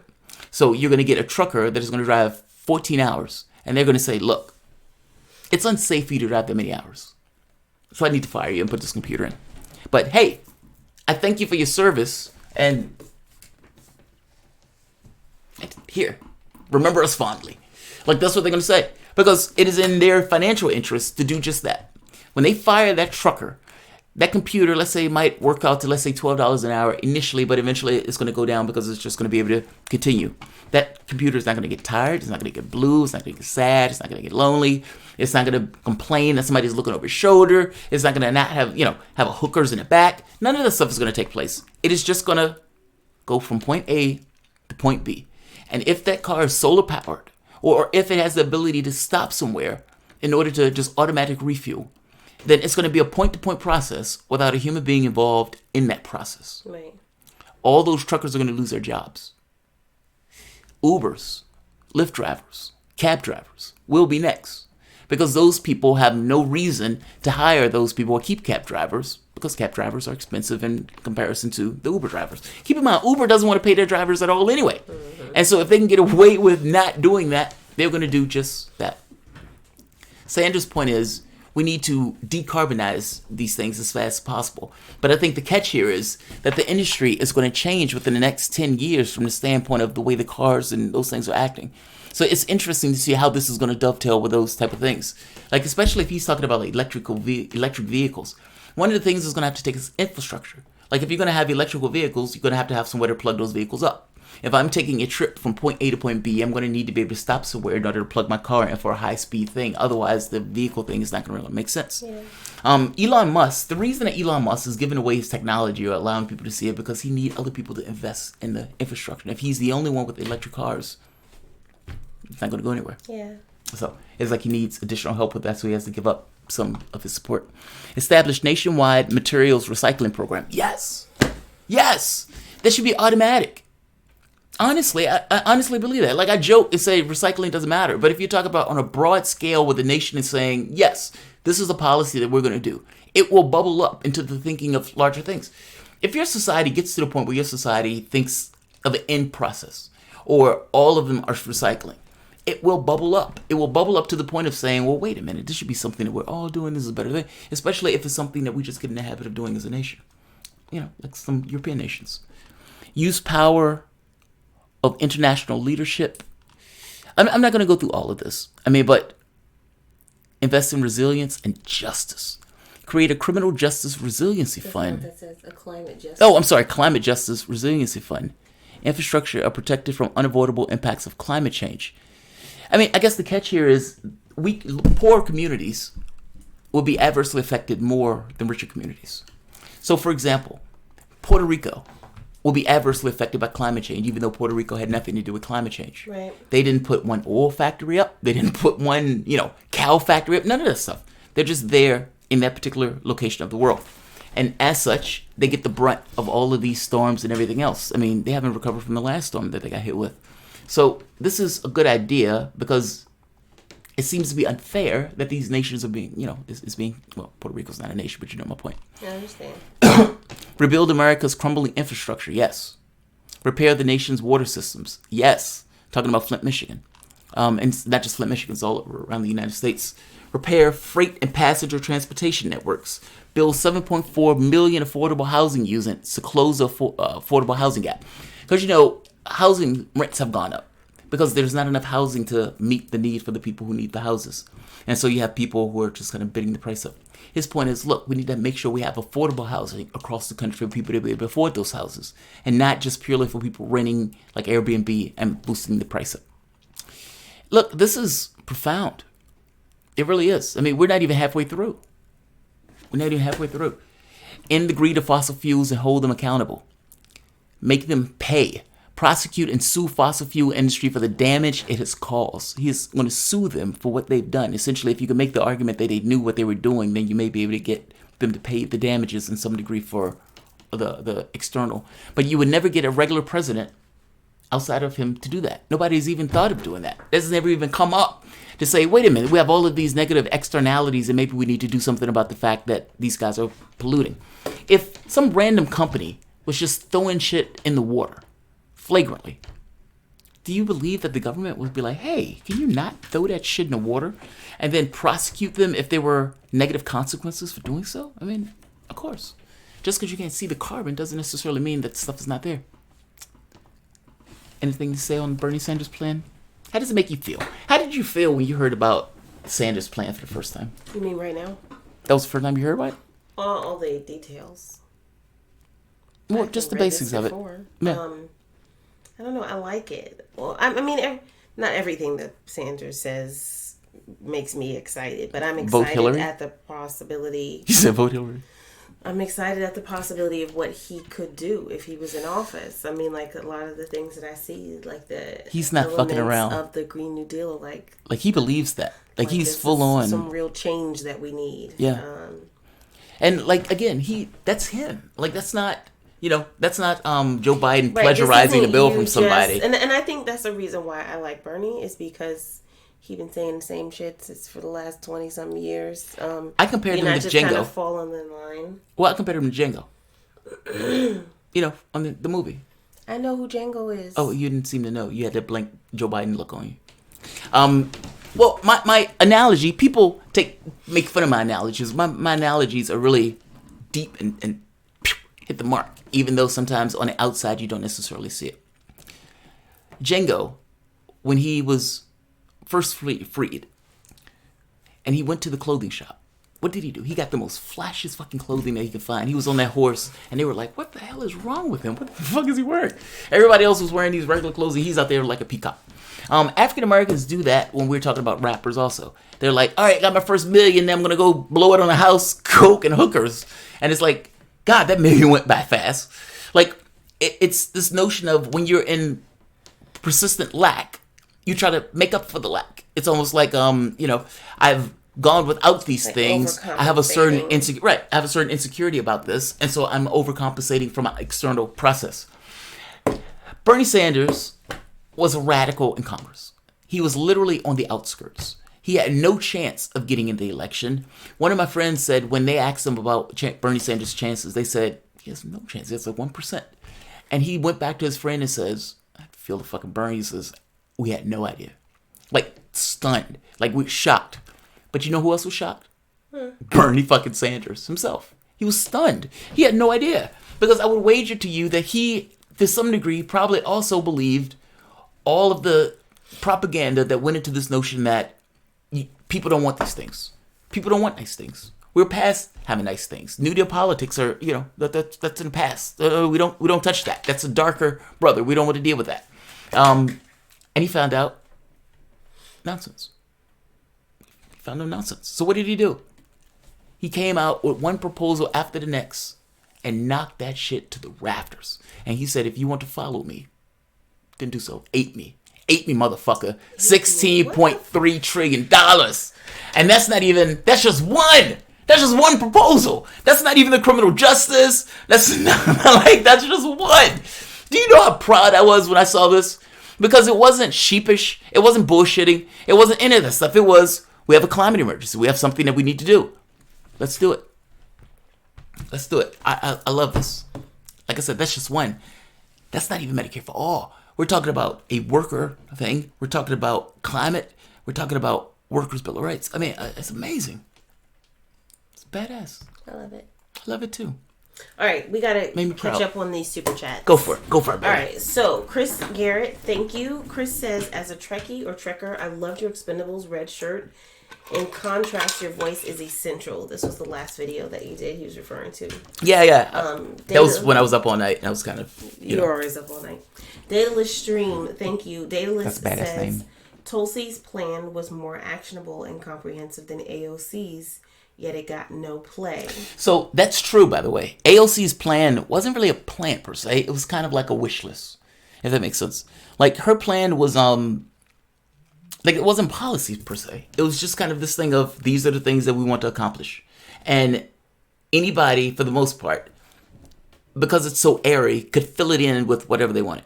Like, you could have somebody who does a corporate Green New Deal, where they're just giving money away, and it still technically could fit under the auspices of AOC's plan. That's what I mean. It's like, we want to have a worker, we want to have jobs guarantee.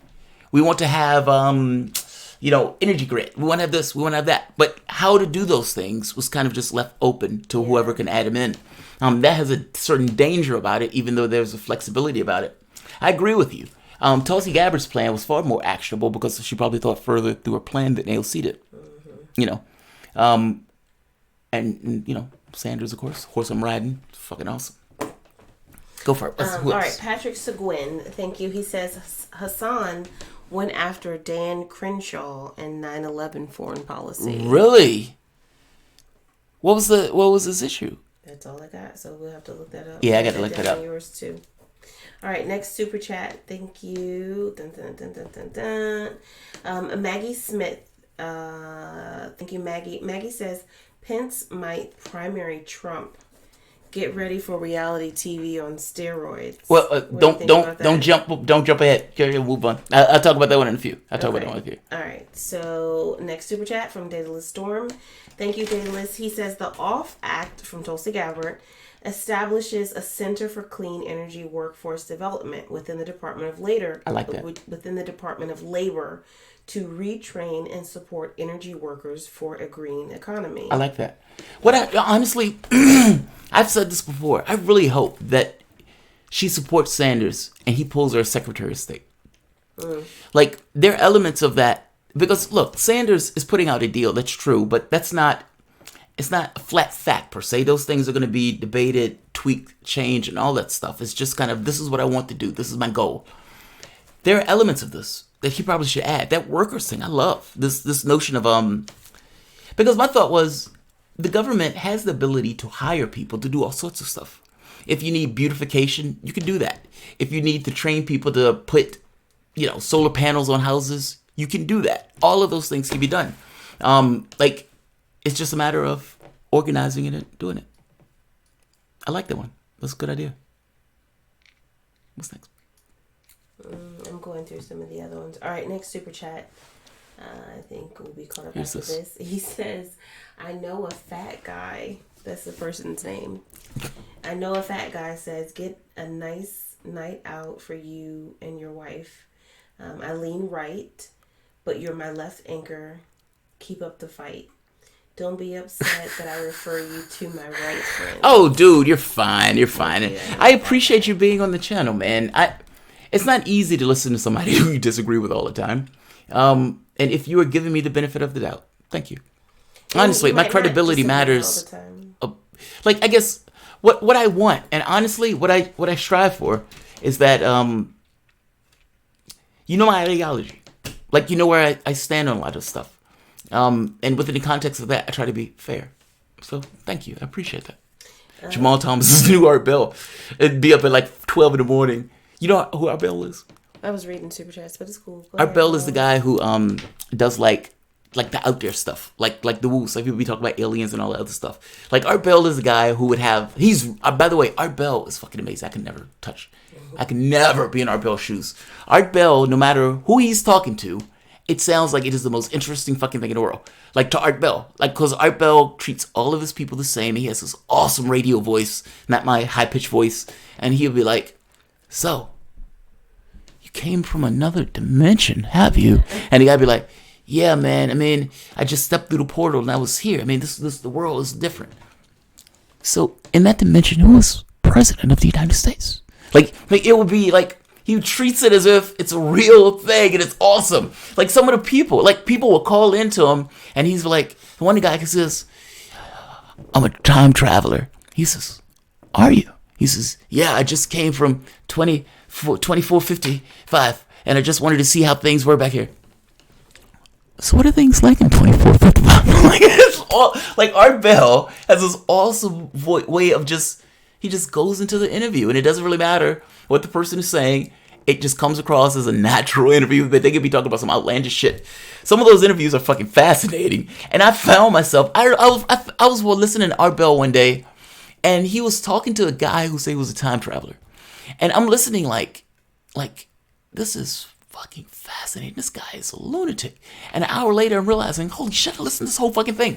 Like, because Art Bell, he's really good. Like, and Art Bell is like, the guy is like, look, I can't stay long. I gotta go. And Art Bell is like, what's wrong? Is somebody chasing you? Are people after you? He says, and the guy's like, well, I mean, I just can't be here long because, you know, I can't have any kind of interaction with time. Well, you're talking to me on the phone. I mean, it's okay for you to do this, right? Like, it's so good. And Art Bell was like, look, I have people that might want to help you in this particular process, that might want to help. He's really good. I can never be Art Bell. I can never be Art Bell. Thank you for the compliment. Thank you for the compliment. Art Bell could be out there, though. He's an awesome interviewer. But he says some out there. Bernie or Guillotine 2020, he says, don't worry, Jamarl. When automation eliminates need for workers to serve the needs of the elite, they'll have nice FEMA camps for everybody. Oh, that's not what I want. Those FEMA camps are not what I want. Hobbit houses, maybe. If they can do an extrusion of houses where they can just kind of spit those things out and they can just build it over and over and over and over again, you could pretty much get rid of all your housing needs. But people don't want to do that. It's like, I don't want to live in no fucking Hobbit house. It's like, you better live on the street? Yes! It's like, okay. Sir Bike Salat. Sorry, go ahead. Sir Bike Salat Day. He says, look up Street Blog USA on stories about the Koch brothers blocking transit in Nashville and now Phoenix. Really? You know, Bernie Sanders apparently mentioned that the Koch brothers were dead, or one of the Koch brothers was dead, and the audience cheered. And he chastised the audience for cheering. Think about that. He's been a literal enemy of Bernie Sanders for the entire time Bernie Sanders has been in politics. And Bernie Sanders is like, no. I suspect in reality, when he got the opportunity to be by himself and his God, he probably said the exact same thing. He's like, you just can't do that in public. Can you pull up Streamlabs, please? I think I can pull that off. If you are here, make sure that you give the video a thumbs up if you're enjoying the content. We're just under 300 people, so Marcus will. The country has no hope. We're going to vote for a candidate that says he or she will give you $1,000 a month a day when entering office while ignoring war and MIC. That is the real threat to our country. Yeah, so he's talking about Andrew Yang. Yang is like, he says, I'm the Asian man that's going to give people $1,000. The problem is, what's attached to that? What are you taking away in order to do that? And, you know, what is this notion of war and foreign policy and all that other stuff? Because you never hear Andrew Yang talk about it. Ultimately, when you hear Andrew Yang talk, he's just talking about the $1,000. Somebody asked him about Julian Assange, and he was like, yeah, I think Julian Assange should be in jail. And it's like, what else are his policies outside of the UBI? Well, at that point, if you're not supporting Assange, I don't need to support you. I mean, the Assange thing is a big deal to me. Like this notion that you're going to say, I think Assange should be in jail. And you ask, well, why do you think Assange should be in jail? He's a publisher. They're going after him for publishing. And if you think it is okay to go after a publisher for publishing content, I have qualms about you in that office. That's a massive red flag of distrust. So, thanks for the offer, but no thanks. You don't want $1,000 from Yang? I mean, I wouldn't mind $1,000 from Yang, but if Yang is still going to be bombing places and he seems inept in foreign policy, then no. I mean, getting $1,000 is not the end-all be-all. All things being equal, I would prefer healthcare. I would prefer being able to go to college or have my college loans wiped. Right. I guess my point is this. Whatever you're making, if you're making $15 an hour and you have Medicare for all, meaning you're not paying out of pocket when you go to the doctor, and your college bills are paid off, and you're not getting hit with a $50,000 bill when going to school, or your kid is not getting hit with a $50,000 bill when going to school, your expenses have just plummeted while your income has just gone up. Like that's real world benefits in real terms, like in financial terms. Yeah. Like if you think of mine for the moment. Mine was working 2 jobs. If he was making $15 an hour on one job, he was only working 1 job. And he was taking care of Granny while doing that. All that goes away. Like it changes things. I mean, even if you talk about elder care and expansion of Social Security, all those things. If Granny is making more in Social Security, her life becomes easier. She's worked her entire life in these hellish schools because she was working in like these ghettos. That's her giving her talents and her skills to the most lowest rung of the economic ladder and the hardest and the most difficult kids to deal with. And when she gets older, society is supposed to just say kick rocks? That seems massively unfair to me. And so if Sanders is like, yes, I'm going to dump a bunch of money into the bottom, I think that's a positive development. I really do. Okay. All right. Let's do last one. Tulsi Gabbard. Because we got to talk about Tulsi's. Tulsi Gabbard. Comparable Green New Deal-ish. Well, I went over hers before, but I want to talk about Tulsi Gabbard in the context of the debates. Tulsi is getting screwed out of debates. That's what it boils down to. The DNC has said there are specific polls that it needs in order for people to get into the race. The polling that they say needs to be 2%. It needs to be 2%. The polling threshold, the candidate must hit 2% or more in at least 4 polls released between June 28th and August 28th. These can be either national polls or state polls of Iowa, New Hampshire, Nevada, or South Carolina.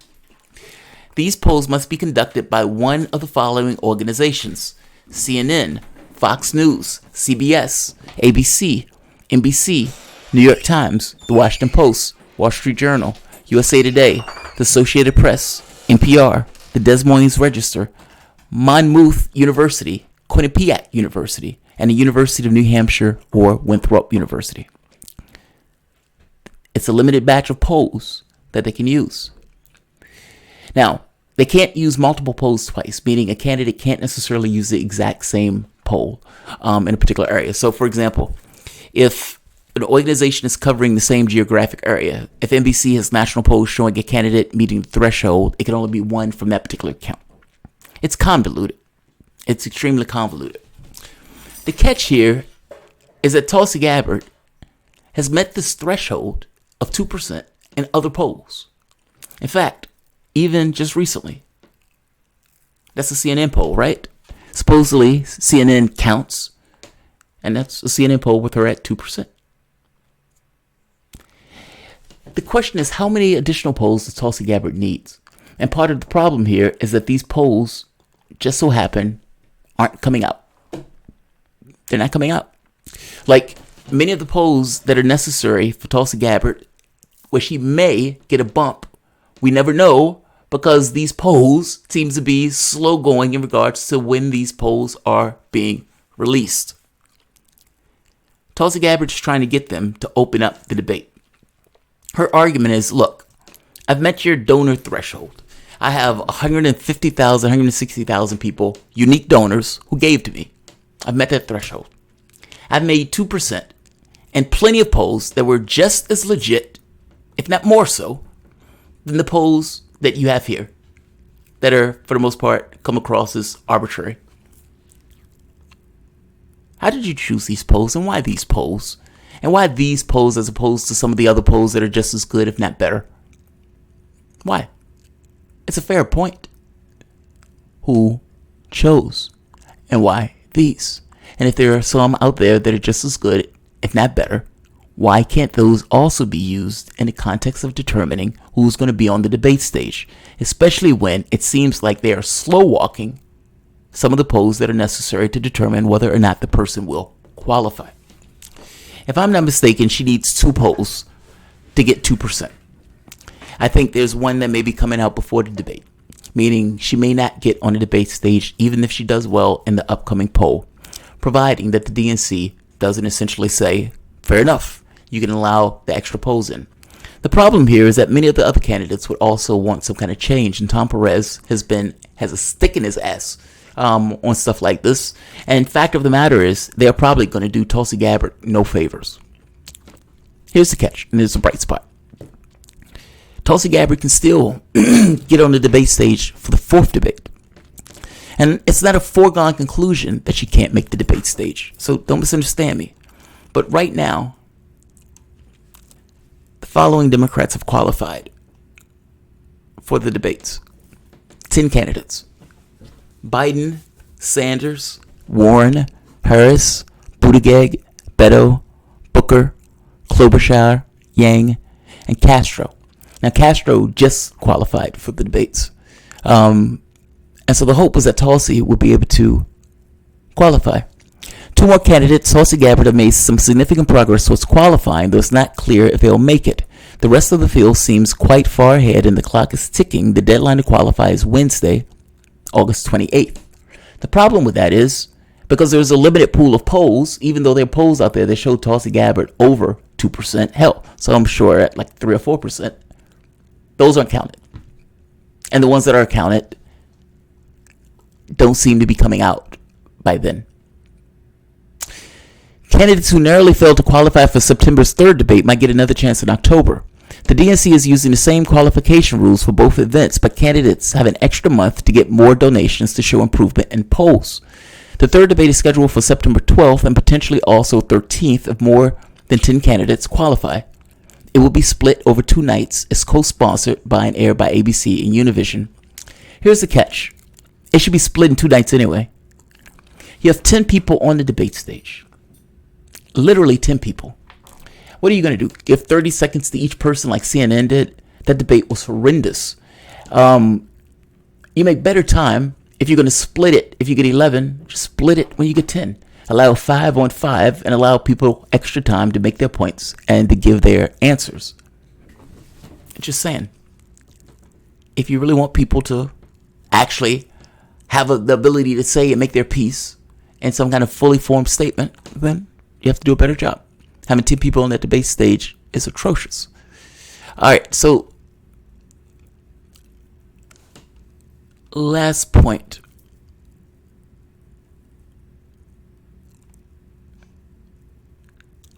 All right, so right here. Tulsi Gabbard says she has met the donor threshold and she has 2 of 4 qualifying polls. She needs 2 polls to qualify. Now, the thing is, I don't know if this poll counts as her 2 or as her 3. It's a CNN poll. It has her at 2%. It's 2020 Democratic primary. It was 15th through 18th. So again, depending on when this article was written and depending on when this was out, it could either be 2 or 3. So for right now, let's go with the article. She has 2 and she needs 2 more in order to qualify.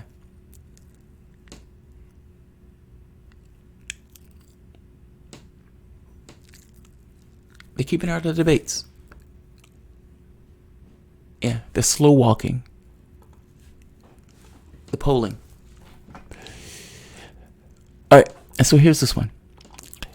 Well, folks, Tulsi needs 2 more polls at 2% or more to qualify, including September debates for August 28th. There will be 1 more qualifying poll, a mammoth national poll, before the August 28th deadline that will appear on Monday.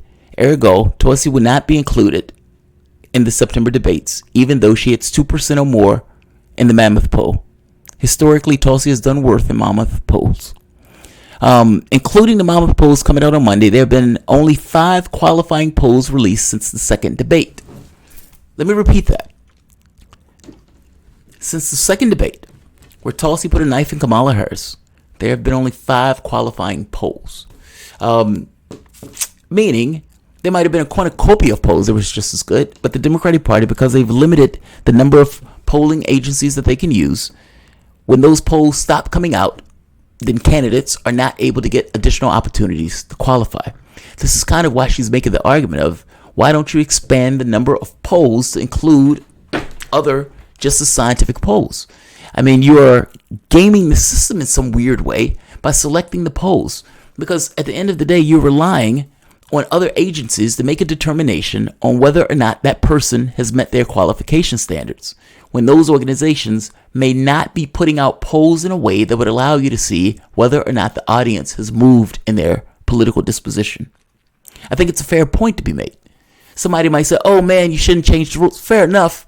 But the way the rules are written right now, the candidates are entirely dependent upon other organizations that may or may not bring out polls and do so in somewhat of a haphazard way.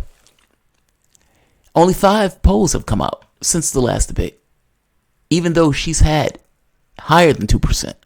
And other polls, it was just as good. I guess that's my basic point.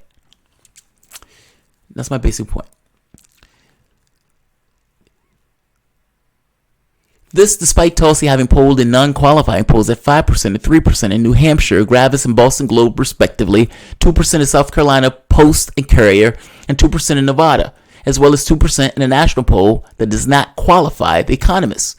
These are all respected pollsters, many of which are rated more high in accuracy than many of the qualifying pollsters. Meaning these guys have a higher rating of accuracy than many of the polls that the Democratic Party is saying that it wants to use. Perhaps the issue is not accuracy. The issue is a certain degree of control over the polling itself. I don't think that they went into this thinking they're going to shaft Gabbard. But they will do her no favors. They are not going to do her any favors. They dislike her immensely. And when she got out that race and supported Sanders, they have not forgotten. They have not forgotten. But again, it is possible that Tulsi can make it into the fourth debate. I don't know if there's some kind of debate that just may pop out of the blue or something to that effect where she jumps up 2%, in which case, she makes it in. But right now, depending on the polling, if she's able to get additional polls between now and the fourth debate, she could still get on the debate stage. So, don't, have faith. Beefo, my Ken Yang told us to move to higher ground, shaking my head. Beefo, the thing I like about Yang, and I've said this on more than one occasion, Yang looks at our system as a system. And in looking at it as a system, many of the other candidates don't. It's almost as if they act like it's an act of God. Yang's argument is, look, our world is going to change.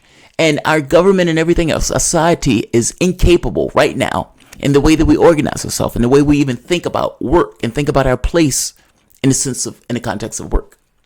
It needs to change, and it will change, with us or without us. The issue with Uber drivers and Lyft drivers and all of these truckers losing their jobs is not the fact that they're losing their jobs. It's a better thing that somebody or technology is behind the wheel of that car. Why wouldn't it be? If that car with that electronic device can drive with fewer accidents, and what is going to end up happening is those cars are going to start being wired into one another, meaning they're going to start communicating with one another when they're on the road. So it's going to cut down on accidents that much less, and they're going to be able to go at much higher speeds than what people would be able to drive under normal circumstances. My point is this. That's a positive thing. That's an aspect of your society that people no longer have to do. You don't have to have a person sitting behind the wheel of that car for 12, 13 hours getting product from point A to point B. A robot can now do that job. Good.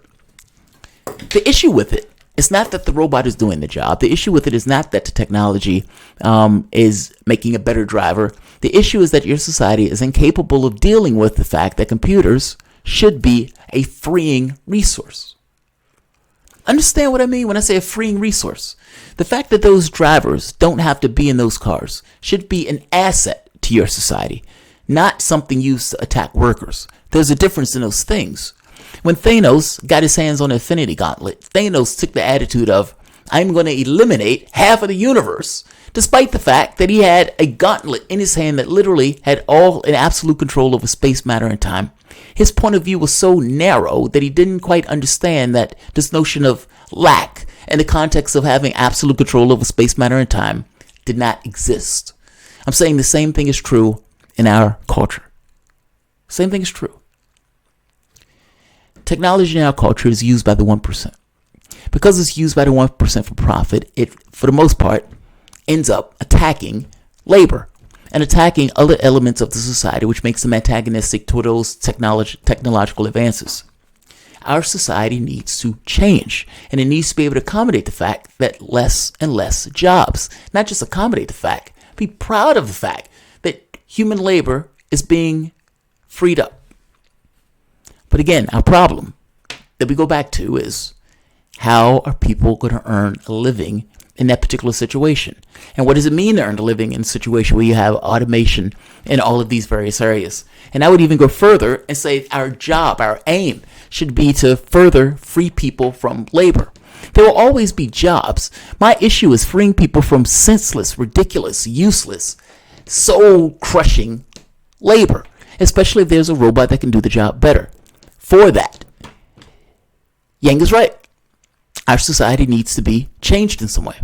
The problem is, I don't think Yang's strategy on this is necessarily right. I just like the way that he, at the very least, can articulate our system is going to change whether we like it or not. And we need to be able to accommodate that change without it just wrecking and wreaking havoc on our domestic society.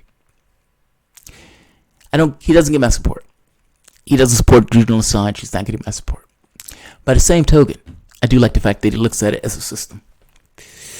Sir Bike Salah today. Castro removed the S. Flores bike lane. Really? Who knew that act gets him on the debate stage? A Trump supporter friend of mine loves Tulsi. Sir Bike Salah, I have friends or people that I know that are Trump supporters that also love Tulsi.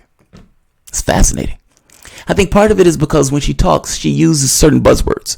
Like, I think she understands that she has a certain aspect of the electorate that are not necessarily in the wheelhouse of the left, but for the most part lends themselves to her perspective.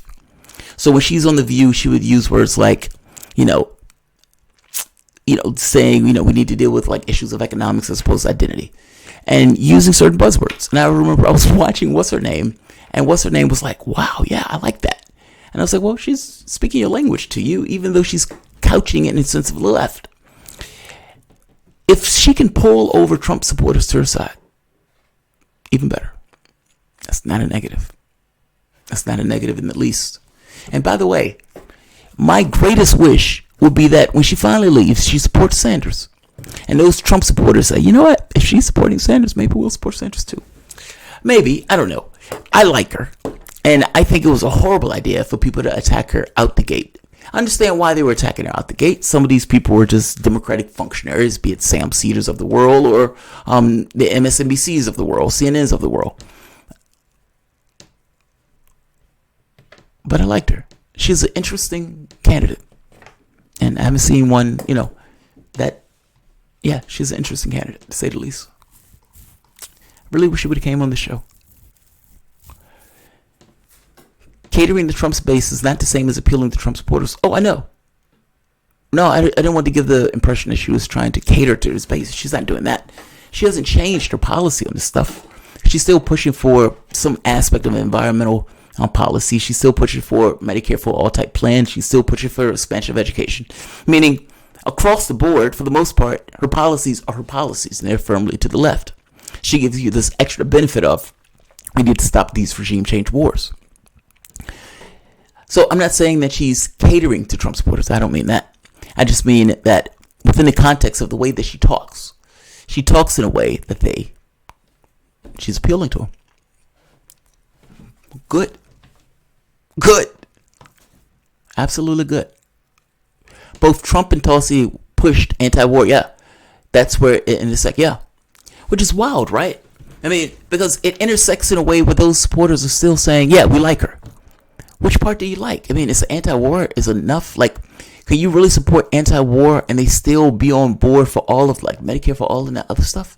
Like, is anti-war that important to the right, where they're willing to forego all of the other stuff that they would typically push for and support Gabbard? I mean, I think that's a fair question.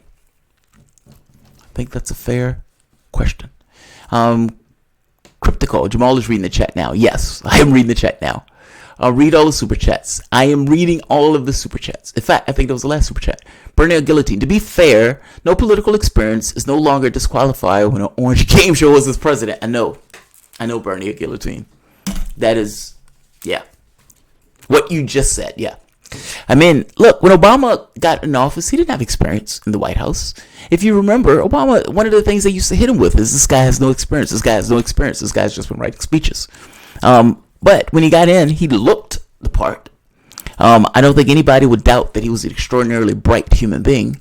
So there was that. I would imagine that is one of the hardest jobs to get prepared for, if you could be prepared for it at all. All of the pressure that's on an individual, because if you fuck up, it is all on you. You are on a razor's edge in everything that you do. You have opponents that are going to hit you regardless of what you do. It doesn't matter what you do, whether you're good, bad, or somewhere in between. You're always going to get hit. There's a reason why people age in that job to the degree that they do. It really is.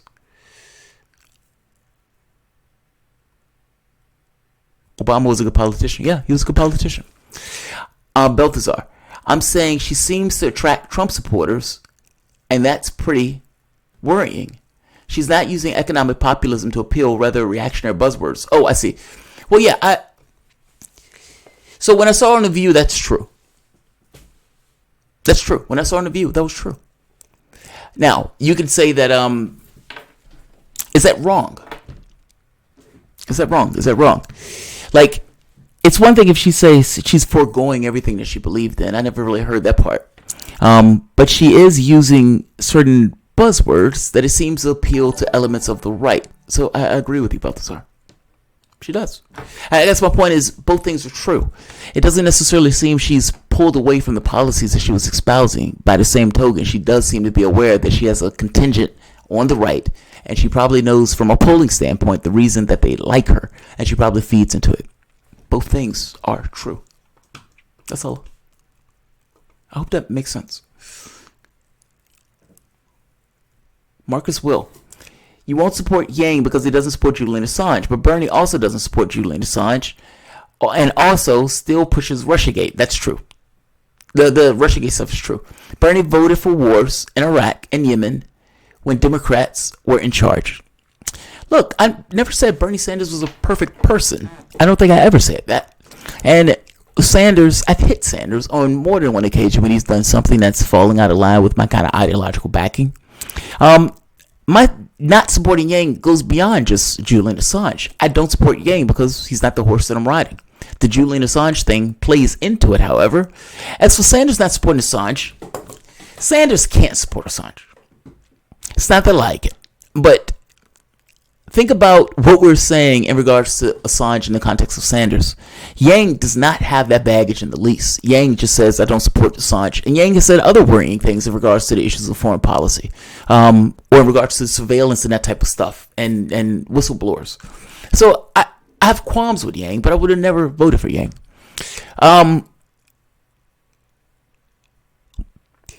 Sanders is not a perfect person. He's a guy. He's a guy. He cannot support Assange. It's not that I like it, but I do understand it.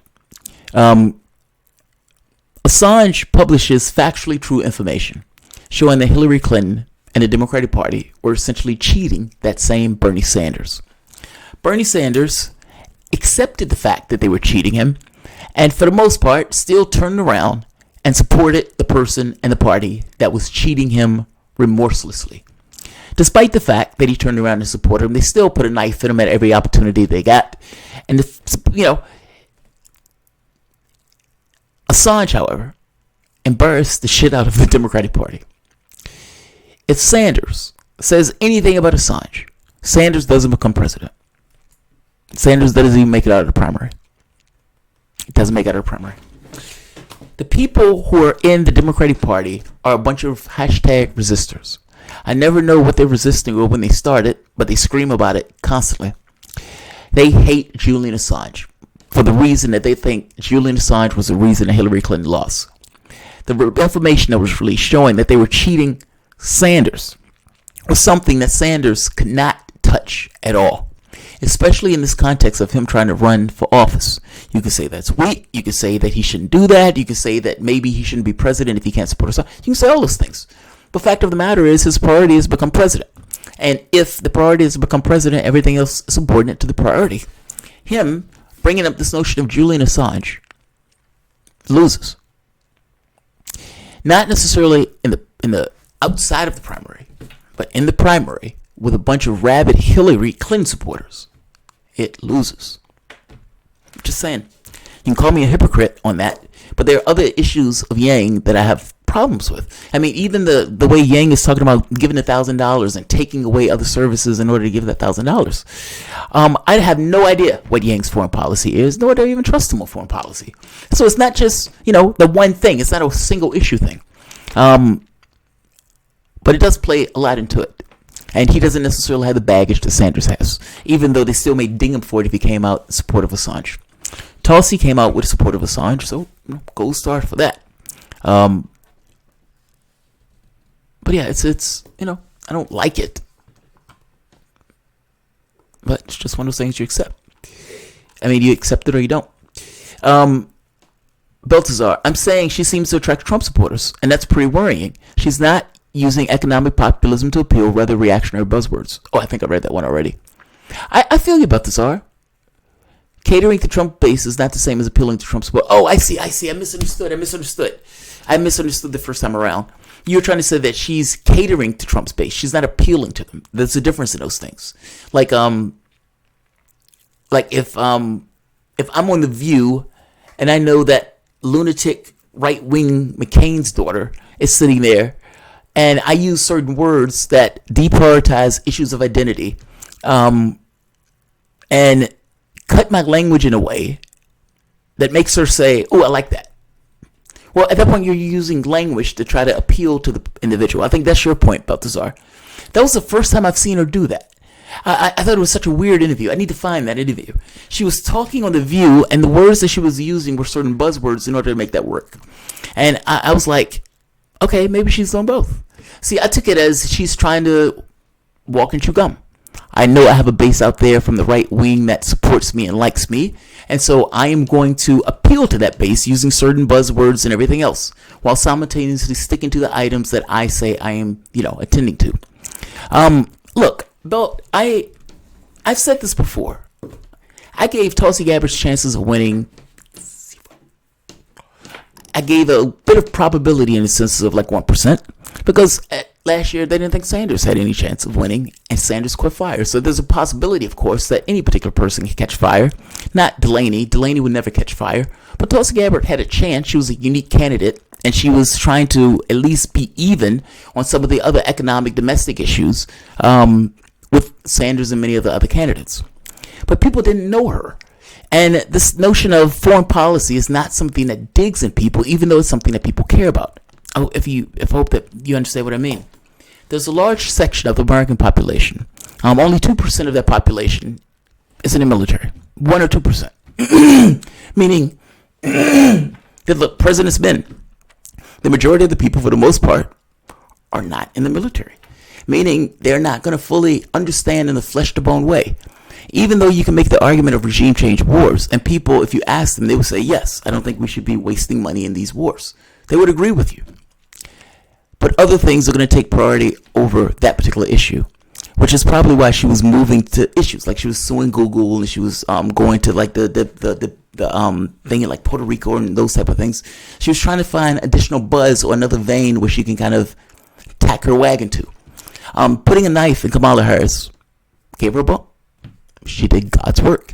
The bump just wasn't necessarily sufficient, not to mention the polls weren't just coming out in time where she could determine whether or not she got a bump off of those polls, because those agencies, for better or worse, decided to not necessarily release the polls in due expedience. I didn't give her a chance of winning, but I did support her. And if she would have did well, I would have supported her. My horse is Bernie Sanders. And so that was a horse I'm riding. But in the context of that, I am okay with supporting Gabbard, especially if she gets on the debate stage, because like I said before, I want as many lefties on that stage. I think your point, Baltazar, is, well, how do you know she's a lefty? I mean, this is somewhat of a worrying thing. You don't really know anything about her, and ultimately when she gets in that office, you're going to be untethered from her. That's fair, that's true, but again, that's not the horse I'm riding. Sanders is. And insofar Tulsi does well, I mean, she's like at 2% of the polls. Maybe 4% in some of the other polls, but that's not necessarily something I need to overly concern myself with in regards to being a threat to Sanders. Warren is more of a threat to Sanders to me.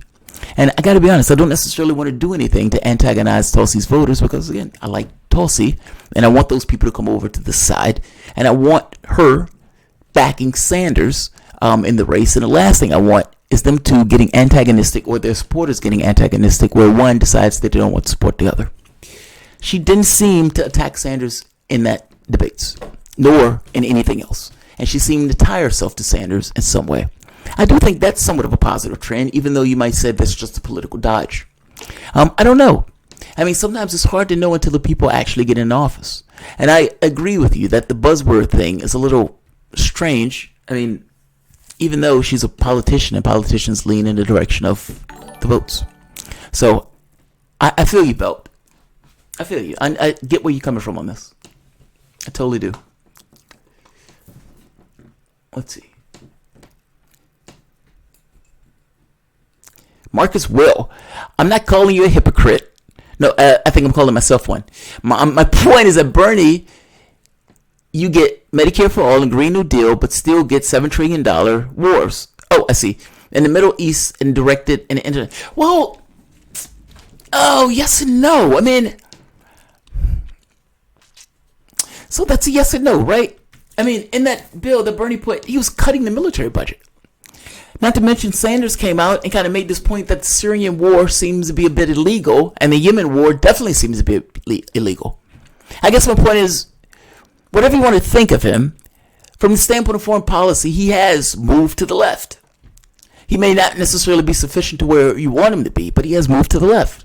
And of all the candidates, Sanders is the only candidate when Ilhan Omar and Rashid Tlaib was not allowed into Israel, brought up this notion of Israel's military budget and, hey, maybe you need to give that money back, the billions of dollars, if our people are not allowed in your country.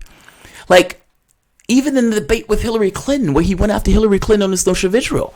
And Hillary Clinton, literally for the first time in my lifetime, was standing there on the defense on issues of her support for Israel. His argument was in support of Palestinians. He's not perfect. He's not perfect. And I gotta be, I never said he was. But he gets the ball further along than anybody else. And I think that's an honest perspective. Indirect support of Israel, that's fair. He's not going to drop Israel. The wars in the Middle East. See, that's in question. The Yemen war ends when Sanders gets in office.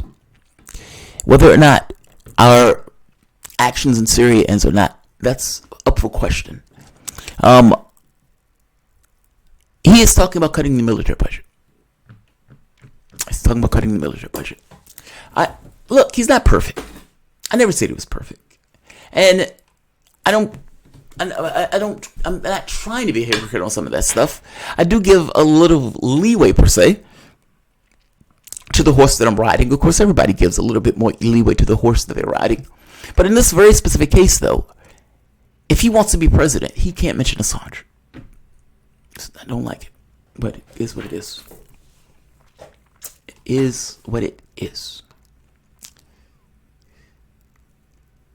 All right. I am going to end this.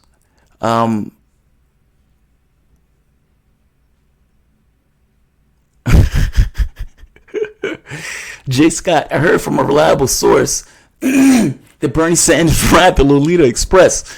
You know what's wild? Clinton and those trips on the thing. God, man, he needs to still be alive. And I'm talking about Epstein. I'm talking about dropping the fucking ball. And I know some of you might say his ass is still alive. He's on the beach somewhere. So, Jamarl doesn't have hate. Yeah, not hateful at all. The climate is engineered by the world government. They could stop doing damage anytime. Fair enough. He may not like someone, but I don't say, oh yeah, I don't hate any of these people. Like, I don't, hate is far too strong. My feelings don't go that way. I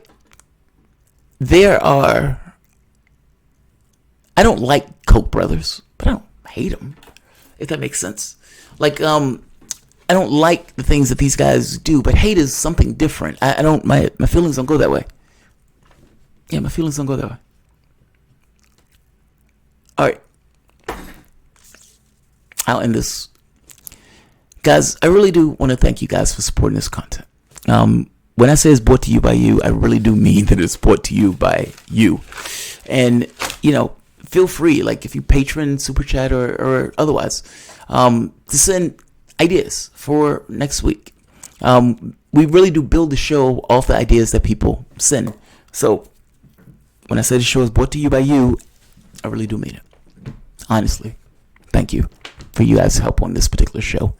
YouTube is a weird, untrustworthy actor, man.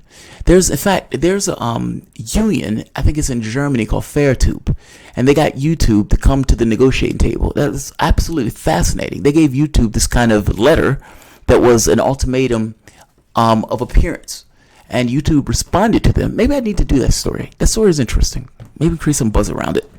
I guess my point is this. When I stopped doing software and I started doing this, there was, that period, okay, I got to tighten my belt. I don't know if this is going to work. My channel, I needed to grow. I'm freaked out. It's that type of stuff. I fell ass backwards into this. And, my wife said the other day, she's like, you're far happier than what you used to be. And she's right. I used to fucking hate my life, hate my job. Oh, okay. Yeah, I used to hate it.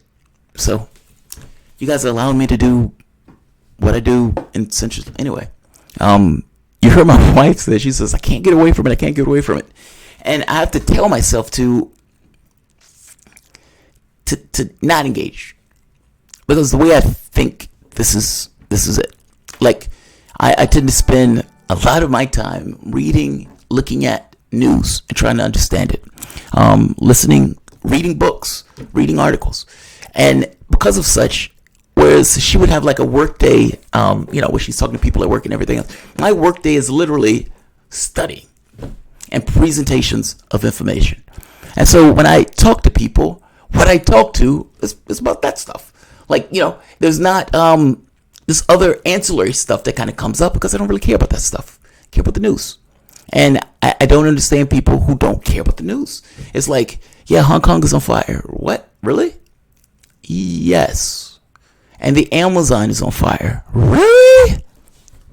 Yes. And Jeffrey Epstein was a pedophile. Who's Jeffrey Epstein? Okay. Those are the people who I end up talking to. Those are the people who are around me. So real talk. Thank you, guys. Thank you. Let's see. Bernie or guillotine. Hashtag Burner Turner 2020. Scroll up to the other super chat. I'm saying she seems to try, right? See that one. Read all the super chats. Read that one. Castro read that one. My kid read that one. In accordance to David Coates' final wishes, in accordance to David Coates' final wishes, his body has been scheduled to be cremated next Tuesday and then blown into the lungs of children. So you're essentially saying he's trying to do the exact same thing that he was doing in life. He's blowing coal dust and shit into the lungs of kids. I don't hate him, but he was a horrible fucking human being. Objective reality.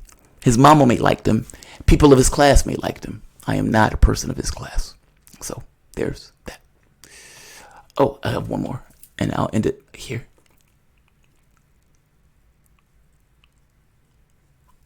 Come on. Jonathan. My prediction is Bernie will commit suicide during the debates with Trump and tell American voters he will give Medicare for all to illegal aliens. What? He'll give. Oh, I see. You're being figurative. Like he's on the debates, and the question of Medicare for all comes up, and whether or not it's going to be going to people who are not citizens of the United States, people who are in the country illegally. And Sanders is like, yeah, I will give them. I'm not going to deny health care to somebody in this just because they're in this country illegally. And country is going to flip out. Trump is going to flip out because the country may be against that. Maybe. I mean, look, Sanders is Sanders. And, he's the guy who is honest with you. When he says, are you going to increase my taxes? He says, yes. Everybody else is like, fuck that. I'm not answering that. But he's trying to be earnest. He's trying to gain a certain degree of credibility when he's engaging on this stuff.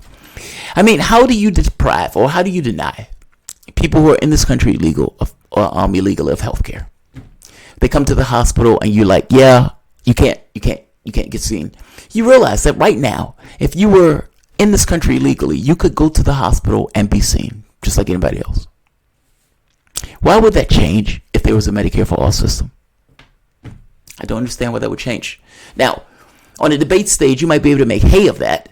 I mean, but they don't deprive people of health care now if they go and they were And in fact, when they had that shooting in New Mexico, wait a minute. I want to make sure I'm right on this.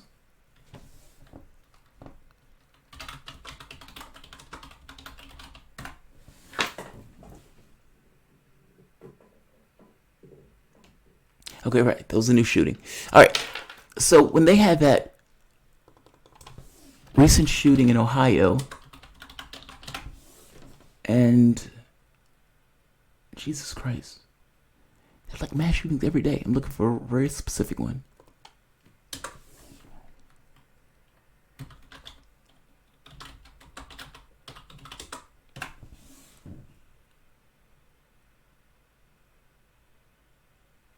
El Paso. Yeah, that's what it was. All right. So, Texas. That's what I was thinking. I kept thinking, I was like, wait a minute. It's like, that's not right. That's not right. That's not right. When they had this shooting in El Paso, and Donald Trump was being accused, being that his language was inciting it, I'm not necessarily not off that bandwagon. I mean, language matters. I mean, Donald Trump got onto the stage and was pointing out at immigrants, saying that these people hate America and everything else. What do you think the reaction to people who are already at a hate rally going to be when you tell them that this person's looking down on America, this immigrant is shitting on our troops, etc., etc.? You're creating a target on their backs. Let alone this notion of, they're invading us and all this other stuff. That language was taken from Trump. Now, Trump goes to Mississippi. And before he goes to Mississippi, he has a raid on the place that essentially vanishes various people where their kids are out there not knowing if they will see their parents again or when they will see their parents again. He didn't have to do it that way. He did it that way to maximize the fear quotient, and because he was just that much of a cunt about it.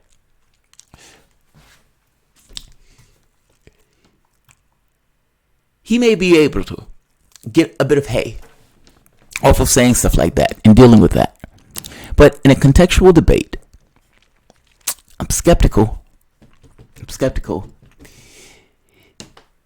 When that shooting took place in El Paso, despite the raids that Trump was doing, despite all of those, ICE agents knocking and breaking people's windows, taking people who were getting cancer treatments, like dragging them to those pens where those people are already in overcrowded facilities, where the Trump administration was arguing that not having soap and not having toothpaste was akin to sanitary conditions.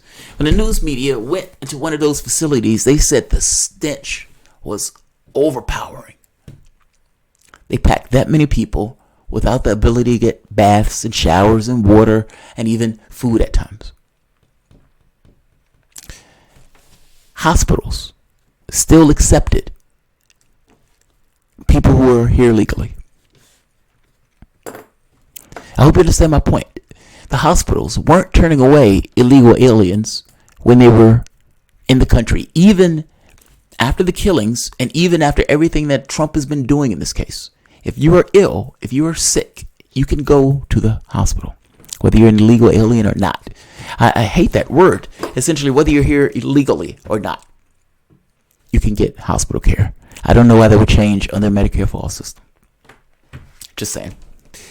I agree that Sanders need to have a good answer for it, so fair enough. Fair enough. MFW, I realized David was the younger brother. David Koch, he was the younger one. Good riddance to bad rubbish. And I know that sounds harsh. I know that sounds bad. I don't say it with any level of hate in my heart in this sense. I say it purely in the sense that from an objective reality standpoint, he took money. He was extremely advantaged over what the overwhelming majority of people that have ever lived on this planet has been advantaged to the tune of. And he didn't take that money and make the world a better place. He didn't take that money and just go somewhere and, whack off. He decided to use that money to further enrich himself. And in doing so, putting money behind lunatics, politicians, so they can cut resources to people who need it. Whether it's things of like food, things of food stamps, Social Security, Medicare, like attacking all of these programs, going after job programs, going after even Obamacare. I mean, these guys have spent their life draining the society of resources while dumping waste material into our particular stream, this kind of negative externalities, stuff that we would have to clean up, stuff that we're inhaling, we're drinking. These guys are dumping that stuff into the waterway, not because they couldn't afford to do otherwise, but because for them, it was an issue of profit. Profit mattered more than the health of the other people in this particular society. And I still make the point that the politicians, the Republicans, the batshit crazy politicians that they were dumping their money in, the ones who want to cut taxes to the bone, cut services to the bone, get rid of Obamacare, get rid of Social Security, cut this, cut that. All with this kind of libertarian hellscape where you don't have a post office, where you don't have Obamacare, where you don't have Social Security and Medicare, where your Social Security is given over to some private company where they can maximize their profit off of your backs. They wanted a libertarian hellscape. Why? Because they have $40 million. I'm sorry, $40 billion. And anything that they needed, they could buy. And the fact of the matter that you couldn't afford those things, be it drugs, be it food, be it whatever, they cared less. And because they cared less about causing injury and harm to the various people in the society, because they cared less about making people's lives in Venezuela miserable because they wanted to get their hands on resources, so they put money in politicians that were willing to do those things and parrot those causes, because they cared less in going after resources that we in a society need, because they cared less in regards to cutting taxes and cutting corporate taxes and putting money behind people who would further cut taxes, raising the spending level in this particular society, because they cared less about everybody else in the society. I care nothing about the fact that he's dropped dead.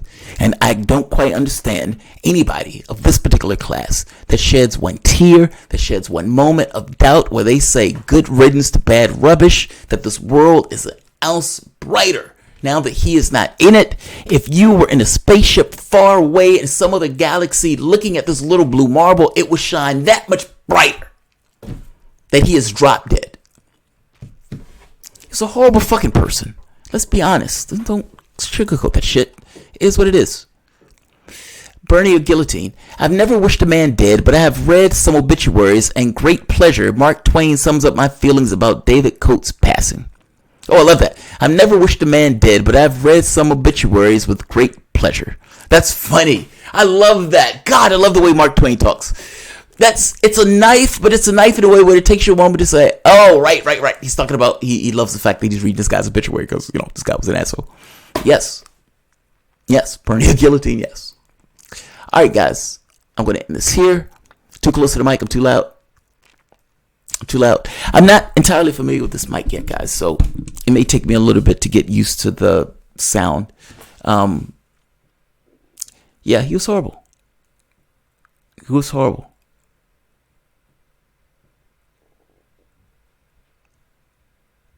Yeah. Just sounds distorted. Oh, okay. Too close. Is this better? Okay. All right, guys. Wow. Yeah, this is too loud. I'm looking at the volume thing. This mic is extremely sensitive. Wow. I can do it from here. All right. I can do it from here. How's this sound? Is this sound okay? Good, bad, somewhere between? Perfect. No gods, no managers. Agreed. Look. We didn't need kings and queens, and we spent centuries giving wealth over to people that didn't deserve it because they believed and got people to believe that they were appointed by God. I love this narrative in British history where they get into a war with Parliament, where the king gets into a war with Parliament and the king loses. And then it becomes, well, we still need a king, right? I mean, they're appointed by God. I feel the same way about managers or about capitalists, the 1%. There should be no billionaires. I should not have to do a story about David Koch because David Koch wouldn't have been a billionaire and would not have had the influence, that he actually had in this particular life. Yeah. No managers. No gods. Fucking A. The capitalist class is unnecessary. Workers oftentimes know what is going on with that business in a ground level way. And they're extremely competent enough to run the affairs of that business. Oftentimes we have workers that get so stuck in this kind of simplistic task where they just do it repetitively over and over and over and over again. And these powers of a human being of deduction and thinking and all of the skills are essentially ferreted down into just one simple task that's repeated over and over again. No wonder people don't participate in a democratic process when at work they're essentially a totalitarian system. Worker co-ops is a way to try to deal with that. And whatever arrangement these guys make within the context of that worker co-ops, meaning some people, you trade places at various times, maybe you come together in order to make certain decisions, maybe whatever that is. This notion that you don't need that capitalist class should be something that people strongly consider, especially on the left. It is an unnecessary process. And the thought should be how to create a worker co-op section where that aspect can grow and compete with some of the other capitalist systems. The thing is, in a system where you have a worker co-op, where you don't have somebody ferreting or siphoning away $20 million to put in their wallet, everybody else in that company gets paid more. That company doesn't trade itself or doesn't sell the company abroad because people would never make that choice to do such a thing. And look, it's not a perfect process. It's still a company, and it's still a capitalistic process to some degree. I mean, because these companies still have to deal with market forces. If a company that's a worker co-op is making widgets, and a company that is not a worker co-op is making widgets, and a company that is not a worker co-op gets a machine that makes twice as many, that worker co-op is going to have to respond in kind. I mean, I'm making the point that market forces still, to some degree, control the dynamics of sales. A worker co-op wouldn't be able to say, all right, I'm just going to, have people work 20-hour or 40-hour work week or 30-hour work week instead, especially if their competition has people working 40 hours and the output is required to be a certain amount. Whether it's a worker co-op or whether it's a private entity, the worker co-op is going to have certain advantages that the private company is not going to have. By the same token, it is still subject to market forces, and as such, still has certain problems associated with it. All right, I'm going to end this. Nobody on this planet should have $40 million. That is failure of an economic system. That is not success. The sooner people realize that, the better off we will be. Thanks all. And honestly, thank you for supporting the content. Good night, guys.